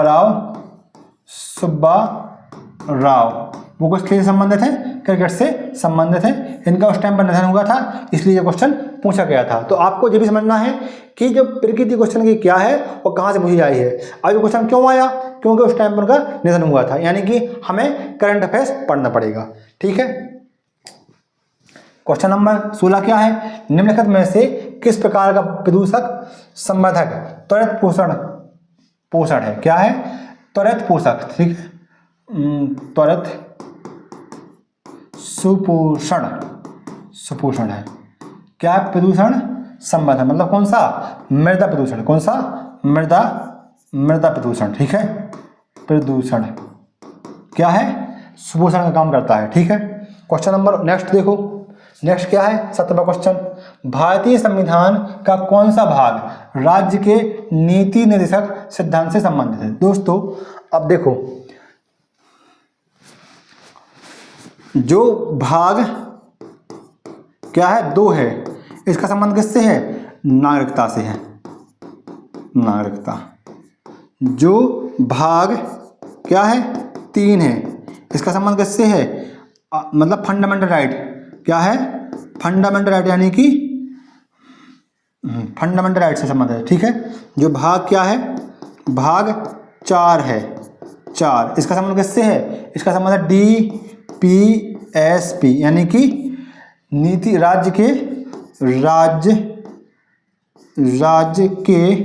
नीति निर्देशक तत्व, क्या, राज्य के नीति निर्देशक तत्व से है। इसके बाद भाग 4A, इसका संबंध किससे है? इसका संबंध मूल कर्तव्य से है। क्या है? मूल कर्तव्य से है। ठीक है। इसके बाद जे क्या होते हैं? मूल अधिकार होते हैं। क्या होते हैं? मूल अधिकार होते हैं, अधिकार। ठीक है। और देखना है भाग 5, इसका संबंध किससे होता है? इसका संबंध होगा किससे? जो है केंद्रीय शासन से, केंद्रीय शासन व्यवस्था से। ठीक है। तो जी हमारे हो जाएंगे क्या? तो हमने भाग 2 को जाना, भाग 3 को जाना, 4 को, 5 को, 6 को। तुम्हारा आंसर क्या हो जाएगा? भाग 4, आंसर ए हो जाएगा। क्या हो जाएगा? आंसर 1 हो जाएगा। ठीक है। नागरिकता कहाँ से है? 5 से लेके 11 तक। इसमें कहाँ से है? 12 से लेके 35 तक। अनुच्छेद बता रहा है, अनुच्छेद कहाँ से कहाँ तक? अनुच्छेद। ठीक है। 5 से 11, 12 से 35। इसके बाद आएंगे DPSP, तो 36 से 51। ठीक है। इसके बाद जे भाग 4A 51A, क्या? 51A। ठीक है। इसके बाद आएंगे क्या? केंद्रीय शासन व्यवस्था जो जाएगा 52 से स्टार्ट हो जाएगा। ठीक है। तो जो हो गया क्वेश्चन नंबर 17। क्वेश्चन नंबर 18 पे आओ। 18 क्या है? 1946 में विमुद्रीकरण के दौरान, क्या? विमुद्रीकरण के दौरान RBI के गवर्नर कौन थे? ठीक है। क्वेश्चन अच्छा है। अब हमें क्या करना? बताना है RBI के गवर्नर। तो दोस्तों जब 1946 में क्या हुआ? विमुद्रीकरण हुआ, मतलब कि विमुद्रीकरण। ठीक है। क्या हुआ विमुद्रीकरण का मतलब कि जो नोट होते हैं उन्हें लीगल टेंडर नहीं मानना, कुछ नोटों को लीगल टेंडर नहीं मानना। जैसे 2016 में विमुद्रीकरण हुआ था, उस टाइम पर 500 और 1000 के नोटों को क्या कर दिया था? लीगल टेंडर नहीं माना गया था, और उनके स्थान पर 500 और 1000 के नए नोट आ गए थे। ठीक है। तो ये कब हुआ था? ये हुआ था 1946 में। उस टाइम पर 1000 का नोट, क्या 1000 का नोट और 10,000 का नोट, इन दोनों को क्या कर दिया था? मतलब कि लीगल टेंडर नहीं माना गया था। क्या हुआ था? विमुद्रीकरण कर दिया गया था। ठीक है। नोट। और देखो उस टाइम, इसके बाद कब हुआ विमुद्रीकरण? 1978 में हुआ। कब हुआ? 1978 में हुआ। उस टाइम पर प्रधानमंत्री कौन था? उस टाइम PM थी इंदिरा गांधी। कौन थी? इंदिरा गांधी थी। ठीक है। इसके बाद कब हुआ? तो 2016 में हुआ। इस टाइम पे कौन थे? प्रधानमंत्री नरेंद्र मोदी थे। कौन थे? नरेंद्र मोदी जी। ठीक है। तो विमुद्रीकरण कितनी बार हो चुका है? 3 बार हो चुका है, अब याद रखना। ठीक है। अब RBI के गवर्नर, तो सबसे पहले गवर्नर थे, पहले गवर्नर थे, कौन थे? पहले गवर्नर थे AO स्मिथ थे। ठीक है। कौन थे? AO स्मिथ थे। फिर बात करें पहले भारतीय गवर्नर कौन थे? तो पहले भारतीय गवर्नर थे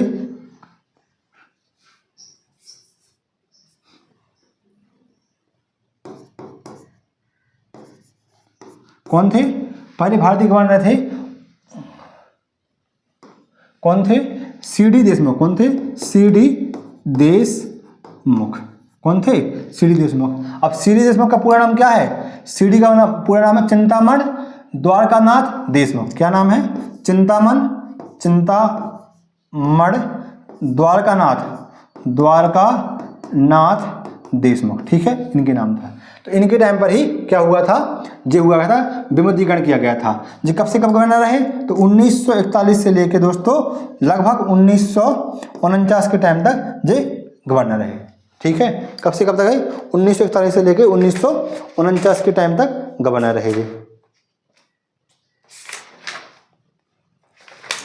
ठीक है। और आगे बढ़ो। क्वेश्चन तो इसका आंसर क्या हो जाएगा? B2 हो जाएगा आंसर। ठीक है। आगे बढ़ जाओ। क्वेश्चन नंबर 19 क्या है? आतंकवाद से लड़ने में सूचना साझा करना किस तरीकों से महत्वपूर्ण हो सकता है। ये क्वेश्चन है जो यूपी पुलिस का जो स्पेशल टॉपिक है उसी से क्वेश्चन आया है जी।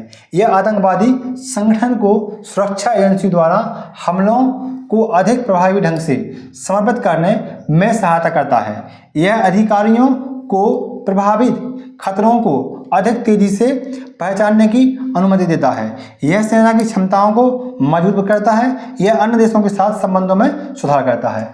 आतंकवाद से लड़ने में सूचना साझा करना किस तरीके से महत्वपूर्ण हो सकता है? यह आतंकवादी संगठनों को सूचना एजेंसी द्वारा हमलों को अधिक प्रभावी ढंग से समन्वित करने में सहायता करता है। ठीक है। यह अधिकारियों को संभावित खतरों को अधिक तेजी से पहचानने की अनुमति देता है। यह सेना की क्षमता को, तो यह हो जाएगा आंसर नंबर 2 हो जाएगा। यह अधिकारियों को संभावित खतरों को अधिक तेजी से पहचानने की अनुमति प्रदान करता है। तो इसका आंसर क्या रहेगा? 2 रहेगा। ठीक है। और आगे जाओ, क्वेश्चन नंबर 20 है, क्रोएशिया गणराज्य की राजधानी क्या है? तो क्रोएशिया जो गणराज्य है, तो दोस्तों यहाँ मैं बताना चाहता हूँ आपको कि जो यूपी पुलिस का पेपर है उसमें हमेशा एक क्वेश्चन किसी न किसी देश से आएगा, क्योंकि उसमें लिखा मेंशन है कि भारत के पड़ोसी देश जो क्रोएशिया है, तो उसके वहाँ से क्वेश्चन आया हुआ है। ठीक है। जो क्रोएशिया है, क्रोएशिया, तो क्रोएशिया की राजधानी है वो क्या है? जाग्रेब। क्या है? जाग्रेब है। जाग्रेब कहाँ पर है? जाग्रेब इसकी राजधानी है। मैक्सिको सिटी किसकी राजधानी है? मैक्सिको की है। कहाँ पर है? मैक्सिको की राजधानी कहाँ है? मैक्सिको सिटी है। एम्स्टर्डम और डुर्बो बर्डन, ये 2 अलग अलग शहर हैं। ठीक है, छोड़ दो यार। क्वेश्चन नंबर 21 में दोषपूर्ण फाइलों वाली छवियों का उपयोग हैकर को आपके खाते की जानकारी चुराने या आपके कंप्यूटर को संक्रमित करने में मदद करने के लिए किया जाता है। मतलब कि जो पूछा गया है कि इसमें से किसका उपयोग आपके खाते की हैकर को आपके खाते की जानकारी चुराने में और जो फाइल है उसे संक्रमित करने में करता है। जो क्वेश्चन किसका है? कंप्यूटर का है। अच्छा क्वेश्चन है, शानदार क्वेश्चन है, तो आप इसे भी पढ़ के जाना, क्योंकि कंप्यूटर बहुत ज़रूरी चीज़ है। अगर कंप्यूटर नहीं पढ़ोगे तो फिर आपको दिक्कत आने वाली है। ठीक है। तो इसमें जो आंसर रहेगा वो क्या रहेगा हमारा? जिसमें जो आंसर रहेगा वो रहेगा हमारा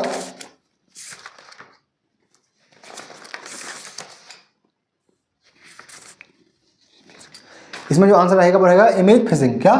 इमेज फिशिंग रहेगा। जो इमेज फिशिंग है, फिशिंग में मेन जो वर्ड होता है ना फिशिंग, ये हैकर मतलब हैकिंग से संबंधित होता है। किससे होता है? हैकिंग से संबंधित होता है। ठीक है। तो इमेज फिशिंग इसका आंसर हो जाएगा। ठीक है।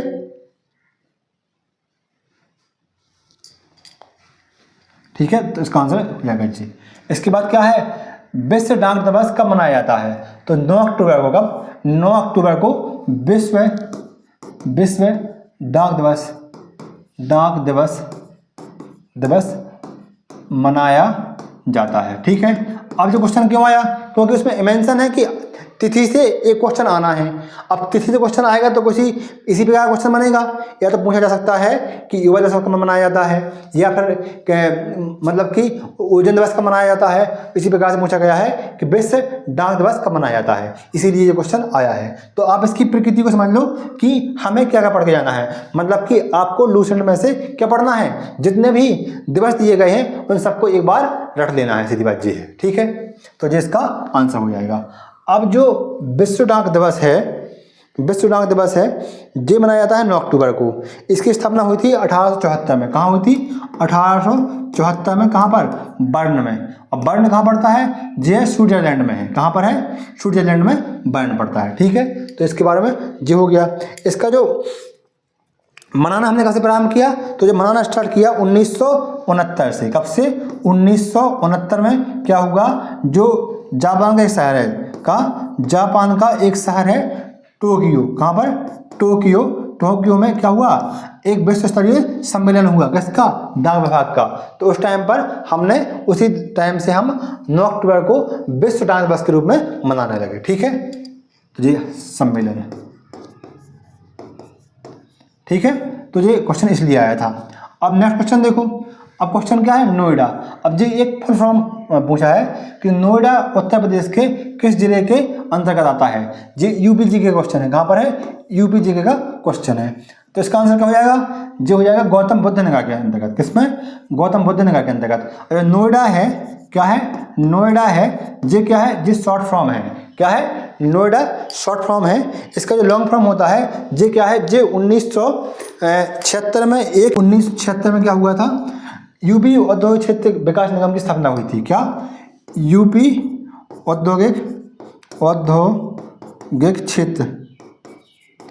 क्षेत्र विकास के लिए काम कर रहा था या स्थापना हुई थी। तो उस टाइम पर एक नोएडा की स्थापना की गई थी, ठीक है। और नोएडा का जो फुल फॉर्म होता है न्यू ओखला, क्या होता है, न्यू ओखला औद्योगिक विकास प्राधिकरण होता है। क्या, न्यू ओखला औद्योगिक विकास प्राधिकरण, क्या, प्राधिकरण होता है, ठीक है, ठीक है। क्या होता है, एन से क्या होगा, न्यू, ओ से ओखला, ए से इंडस्ट्री, ठीक है, डेवलपमेंट, जो ए से अथॉरिटी हो गया, ठीक है। न्यू ओखला इंडस्ट्री डेवलपमेंट, आई से हो जाएगा, आई से इंडस्ट्री, डी से डेवलपमेंट और ए से अथॉरिटी, ठीक है। New Okhla industry development authority, इसका फुल फॉर्म हो जाएगा NOIDA, ठीक है, ये हो जाएगा NOIDA, ठीक है। जिस जिले में आता है, गौतम बुद्ध नगर जिले में आता है, ठीक है। तो ये बात की किसकी, हमने नोएडा की बात कर ली। तो आप ऐसे भी याद रखना, जो नोएडा है, जो दिल्ली NCR है, क्या है, दिल्ली NCR, इसका क्या है, पार्ट है नोएडा। किसका, दिल्ली NCR का नोएडा एक पार्ट है, ठीक है। नेक्स्ट क्वेश्चन क्या है, क्वेश्चन नंबर 24, निम्नलिखित में से कौन सा सोशल मीडिया प्लेटफॉर्म नहीं है, इंस्टाग्राम, ट्विटर, फेसबुक और गूगल। तो गूगल क्या है, जे सोशल मीडिया प्लेटफॉर्म नहीं है, जे क्या है, जे गूगल है हमारे का, क्या, जे क्या है, जे सर्च इंजन है, क्या है, सर्च इंजन है, इंजन। मतलब कि क्वेश्चन कहाँ से आ रहे हैं, क्वेश्चन हमारे जो अगर हम बात करें जो हमारे क्या है, मतलब कि दैनिक जीवन से जुड़े हुए चीज़ें हैं, जैसे फेसबुक हुआ, ट्विटर हुआ, यानी कि टेक्नोलॉजी है, उनसे क्वेश्चन पूछे जा रहे हैं। तो आपको इन पर भी ध्यान रखना पड़ेगा कि इसमें से क्वेश्चन क्या पूछे जा सकते हैं। आपको थोड़ा सा कोई बुक वगैरह पढ़नी पड़ेगी इनके बारे में, तो जिससे आप इन सब चीज़ों को समझ सकें। जैसे फेसबुक की स्थापना कब हुई, ट्विटर की स्थापना कब हुई, इंस्टाग्राम की स्थापना कब हुई, इंस्टाग्राम में कौन कौन से क्या होते हैं, इंस्ट्रूमेंट होते हैं, कैसे हम शेयर करते हैं, कैसे रिसीव करते हैं, कैसे उसको लाइक करते हैं, कैसे कमेंट करते हैं, और उनके लिए क्या वर्ड उपयोग करते हैं, इमोजी क्या होता है, ये सब संबंधित किससे हैं, इसी से सोशल मीडिया से संबंधित है। क्योंकि आपके जो आपका सिलेबस है, आप जाके सिलेबस देखें, इसके पहले एक वीडियो डला हुआ है यूपी पुलिस का कांस्टेबल के सिलेबस का, तो आप वहां जाकर पहले देखें। तो उसमें डला हुआ है क्या, सोशल मीडिया, क्या, सोशल मीडिया। आपका टॉपिक अलग से है सोशल मीडिया, इसलिए क्वेश्चन यहां से पूछे जा रहे हैं, ठीक है। अब देखो नेक्स्ट क्वेश्चन क्या है, भारत के किस पड़ोसी देश को थंडर ड्रैगन की भूमि कहा जाता है। तो ये क्या आंसर हो जाएगा, भूटान को कहते हैं। क्या कहते हैं, भूटान को क्या कहते हैं, थंडर ड्रैगन की भूमि, ठीक है। क्या कहते हैं, भूटान को थंडर ड्रैगन की भूमि कहते हैं। क्यों कहते हैं, ये एक होता है डुक योल होता है, डुक योल यहाँ का क्या होता है, स्थायी नाम होता है, क्या, डुक योल, क्या है, डुक योल है, ये क्या है, स्थायी नाम है, स्थायी नाम, ठीक है, क्या स्थायी नाम है।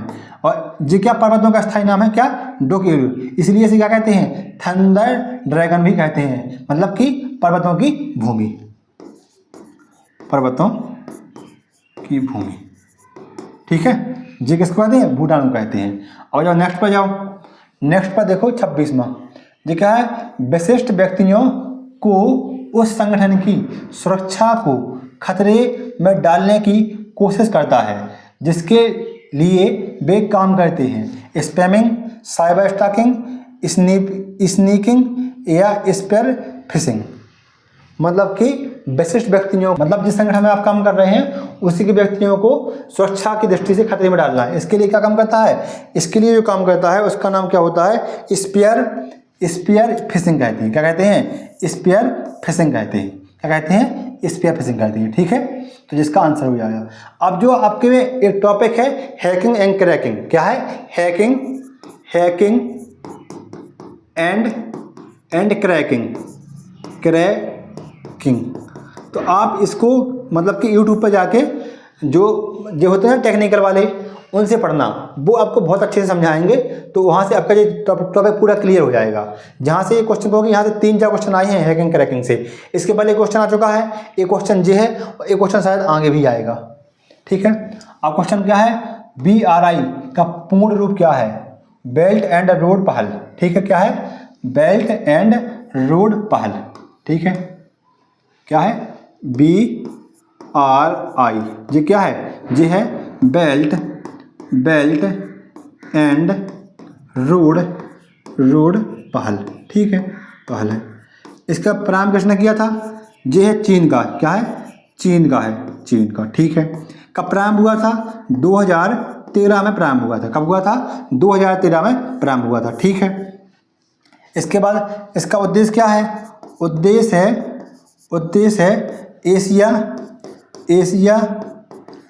इसके बाद अफ्रीका और यूरोप महाद्वीप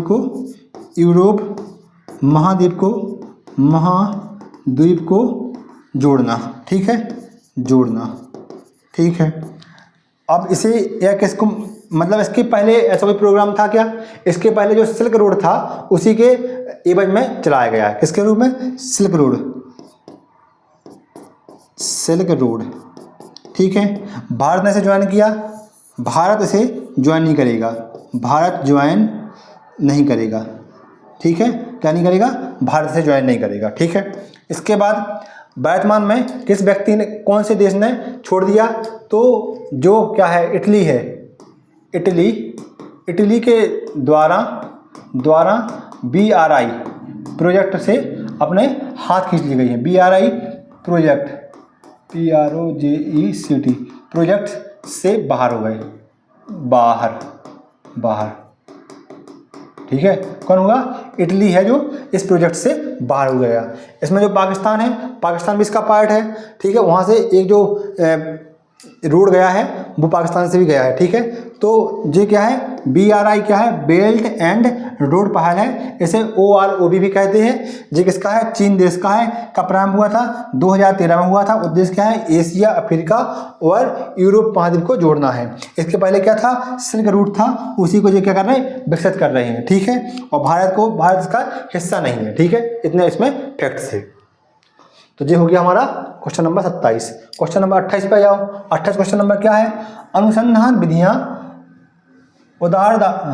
उधारदाताओं की प्रतिक्रियाओं के आधार पर उनसे गहन और आगे की जांच और पूछताछ करने में सहायता करती हैं। तो ये क्या है, मिश्रित क्या है, गुणात्मक। क्या है, गुणात्मक। ठीक है, अनुसंधान विधियां उधारदाताओं की प्रतिक्रियाओं के आधार पर उनके गहन और आगे की जांच और पूछताछ करने में सहायता करती हैं। तो इसका आंसर क्या है, गुणात्मक हो जाएगा इसका आंसर। ठीक है, ये क्वेश्चन जो आ रहे हैं, एक स्पेशल टॉपिक है यूपी पुलिस का, उससे क्वेश्चन आ रहे हैं, तो आप उसे ध्यान से देखना और उसका वीडियो मैं अपलोड करूंगा, तो आपको वहाँ देख लेना। ठीक है, क्वेश्चन नंबर 28-29 क्या है, वर्ष 1885 में कौन सा अंतर्राष्ट्रीय वर्ष घोषित किया गया था। कब, 1885 में।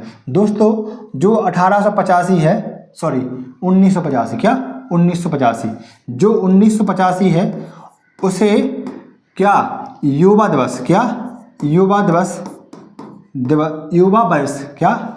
वर्ष के रूप में मनाया गया। ठीक है, ये बात किसकी हो गई, जो हो गई वर्ष के लिए। अब इसके बाद जो 12 अगस्त है, 12 अगस्त को मनाया जाता है विश्व युवा दिवस। क्या, विश्व युवा दिवस, आप इसे भी याद रख लेना। इसके बाद 12 जनवरी इसको मनाया जाता है क्या, भारत का युवा दिवस। किसका, भारत का युवा दिवस। दिवस किसकी यादगार मनाया जाता है? तो जी मनाया जाता है जी मनाया जाता है स्वामी विवेकानंद। कौन से? स्वामी विवेकानंद जी की याद में, ठीक है, जी मनाया जाता है। 12 जनवरी को भारत का युवा दिवस, 12 अगस्त को विश्व युवा दिवस और 1985 को मनाया गया क्या? युवा वर्ष, ठीक है। जो विश्व युवा दिवस है जी मनाया जाता है किसके लिए? मतलब जो युवा है उन्हें कानून का क्या? कानून और संस्कृति के प्रति जागरूक करने के लिए, किसके? कानून के प्रति और संस्कृति के प्रति जागरूक करने के लिए क्या मनाते हैं हम? 12 अगस्त को विश्व युवा दिवस मनाते हैं, ठीक है। तो जी हमारा आंसर क्या हो जाएगा? युवा हो जाएगा, ठीक है। क्वेश्चन नंबर नेक्स्ट 30 नंबर का क्वेश्चन ये क्या है? NHRC का पूर्ण रूप क्या है? मतलब कि ये क्या है? नेशनल ह्यूमन, मतलब कि राष्ट्रीय। दोस्तों नेक्स्ट क्वेश्चन है NHRC का पूर्ण रूप क्या है? मतलब कि हमें NHRC का पूरा फुल फॉर्म बताना है। तो दोस्तों पहला है नेशनल ह्यूमनिटी, मतलब कि यहाँ ह्यूमनिटी नहीं आएगा, यहाँ ह्यूमन आएगा, राइट्स कमीशन इंडिया। तो यहाँ पर जे गलत हो जाएगा, अगर यहाँ ह्यूमन होता तो सही रहता। ऑप्शन दूसरा है national human right commission India, जी हमारा सही आंसर रहेगा। तीसरा है नेचुरल, तो जे यहाँ पर नेचुरल आगे असली गलती हो गया। और चौथा क्या है? नेशनल ह्यूमन राइटिज, जे राइटिज आगे असली गलती हो गया, ठीक है। तो हमारा आंसर क्या हो जाएगा? 2 हो जाएगा। दोस्तों आपको भी अपना टाइम बचाना है, क्योंकि सिर्फ हमारा उद्देश्य, अगर हम अपना पेपर को मैथ और रीजनिंग के लिए टाइम देना चाहते हैं तो जरूरी क्या है कि हमारा जी के जीएस में टाइम बच जाए। तो हमें जहां आंसर मिल जाए वहीं रोजाना है। हमें यहाँ पर आंसर मिल गया सेकंड क्वेश्चन पर, तो थर्ड और फोर्थ पढ़ने की जरूरत नहीं थी, लेकिन मुझे क्यों पढ़ना पड़ा? क्योंकि मुझे आपको समझाना है, इसलिए, ठीक है। ये बात हो गई। आपसे एक चीज़ और है, मेरी गुजारिश है कि अगर आप पढ़ाई करते हो और मन से और शिद्दत से पढ़ाई करते हैं तो आप उन चुनिंदा लोगों से हैं जो सिलेक्शन के लिए बढ़ रहे हैं। क्योंकि कुछ लोग मात्र फॉर्म डाल देते हैं, कुछ लोग फॉर्म डालने के बाद पेपर देने के लिए आते हैं, कुछ लोग पेपर शिद्दत से देते हैं और कुछ लोग मात्र सेंटर से जाते हैं, ठीक है। इसके बाद जो कंपटीशन होता है वह चुनिंदा कम से कम 4, मतलब कि अगर हम यूपी की बात करें तो 3 या 4 लाख लड़के होते हैं जिनमें कंपटीशन होता है, जिन्हें हमें फाइट करना पड़ता है, ठीक है।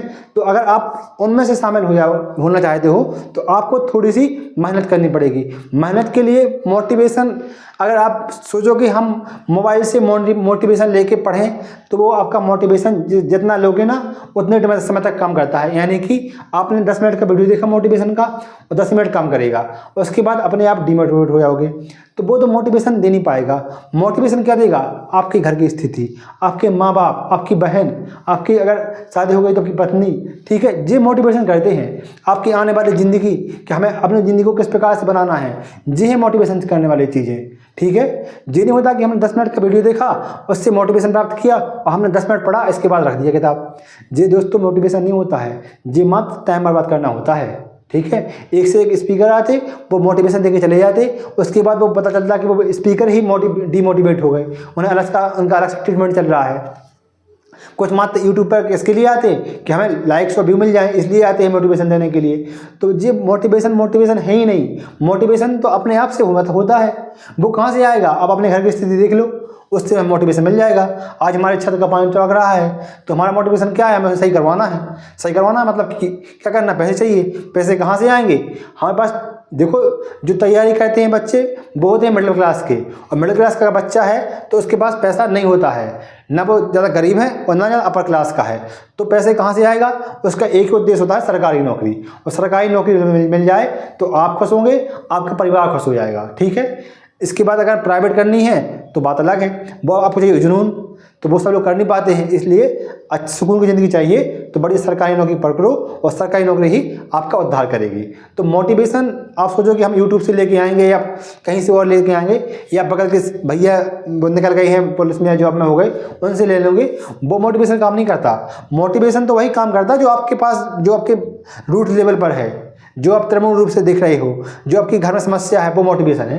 उसी से आप समझाओ आपके पिताजी कितनी मेहनत कर रहे हैं खेत पर, आप जाकर आपको पढ़ाने के लिए पैसे भेज रहे हैं, लेकिन बात आपको पैसे का कहाँ उपयोग कर रहे हैं वो आपको खुद को पता है। जी मोटिवेशन है। आप उनकी स्थिति ठीक करनी है, उनके सपने को साकार करना है, अपने सपने को साकार करना है, जी मोटिवेशन है।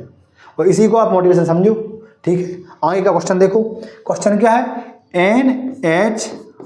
NHRC इसका फुल फॉर्म क्या होता है? तो दोस्तों बता ही दिया है। अगर हम इसका हिंदी में देखना चाहें तो हिंदी में इसका जो रूप होता है वो होता है राष्ट्रीय क्या होता है, राष्ट्रीय मानव अधिकार आयोग। क्या होता है? राष्ट्रीय मानवाधिकार आयोग होता है। और इसकी जो स्थापना की गई थी वो की गई थी कब? इसकी स्थापना की गई थी 12 अक्टूबर 1993। कब की गई थी? 12 अक्टूबर 1993 को इसकी स्थापना की गई थी। इसमें क्या होता है, एक क्या होता है, एक होता है अध्यक्ष होता है। क्या होता है? अध्यक्ष होता है जो या तो रिटायर्ड क्या हो सकता है, CJI हो सकता है, मतलब चीफ जस्टिस ऑफ इंडिया हो सकता है, या फिर जस्टिस ऑफ इंडिया हो सकता है, यानी कि जो सुप्रीम कोर्ट में जज रहा हो। जरूरी नहीं है कि चीफ जस्टिस ही रहा हो, ठीक है। तो इनमें से क्या हो सकता है, अध्यक्ष हो सकता है, ठीक है। इसके बाद जो इसी से संबंधित क्या है, एक है 10 दिसंबर। क्या? 10 दिसंबर को क्या मनाया जाता है? दिसंबर को मनाया जाता है मानव अधिकार दिवस। क्या मनाया जाता है? मानव अधिकार दिवस मनाया जाता है, ठीक है। मानव अधिकार दिवस मनाया जाता है, तो आप इसे भी याद कर लेना, ठीक है। राष्ट्रीय मानवाधिकार आयोग, और इसका जो कार्यालय कहाँ है? नई दिल्ली में है। कहाँ पर है? नई दिल्ली में है, ठीक है। जो क्वेश्चन मैं आपको इतना विस्तृत क्यों बता रहा हूँ, इसलिए बता रहा हूँ क्योंकि आपके टॉपिक में जो आपका सिलेबस है उसमें मेंशन है मानवाधिकार अधिनियम। क्या है? मानव अधिकार अधिनियम, ठीक है। ये क्यों आपके सिलेबस में दिया गया है? ये आपको सिलेबस में इसलिए दिया गया है क्योंकि आपका डायरेक्ट जो पुलिस है, यूपी पुलिस है, मतलब कोई पुलिस होगी, उसका डायरेक्ट इंटरेक्शन किससे होगा? मतलब कि जो व्यक्ति है सामान्य व्यक्ति से होगा।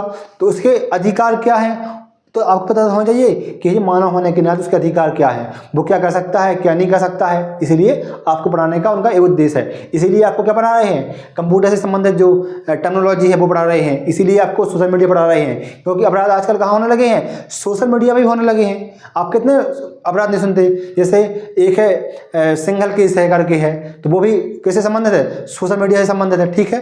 तो इसलिए मानवाधिकार आपके में अलग से मेंशन है, और जब हमारा टॉपिक स्टार्ट होगा मानवाधिकार का तो पूरा वीडियो आएगा, उसको आप देख के कंप्लीट कर सकते हैं, ठीक है। नेक्स्ट क्वेश्चन क्या है?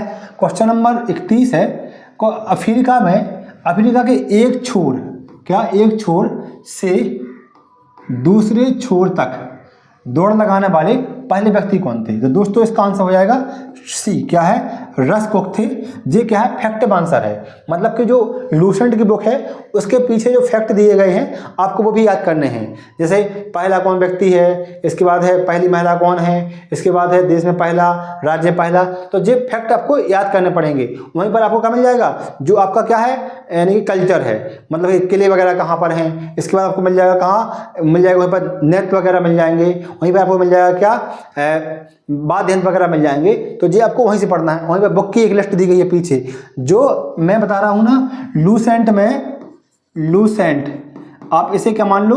अपना गीता मानो। इसकी दोनों टाइम पूजा करो, ठीक है। और रोज 10 पेज पढ़ो उसके।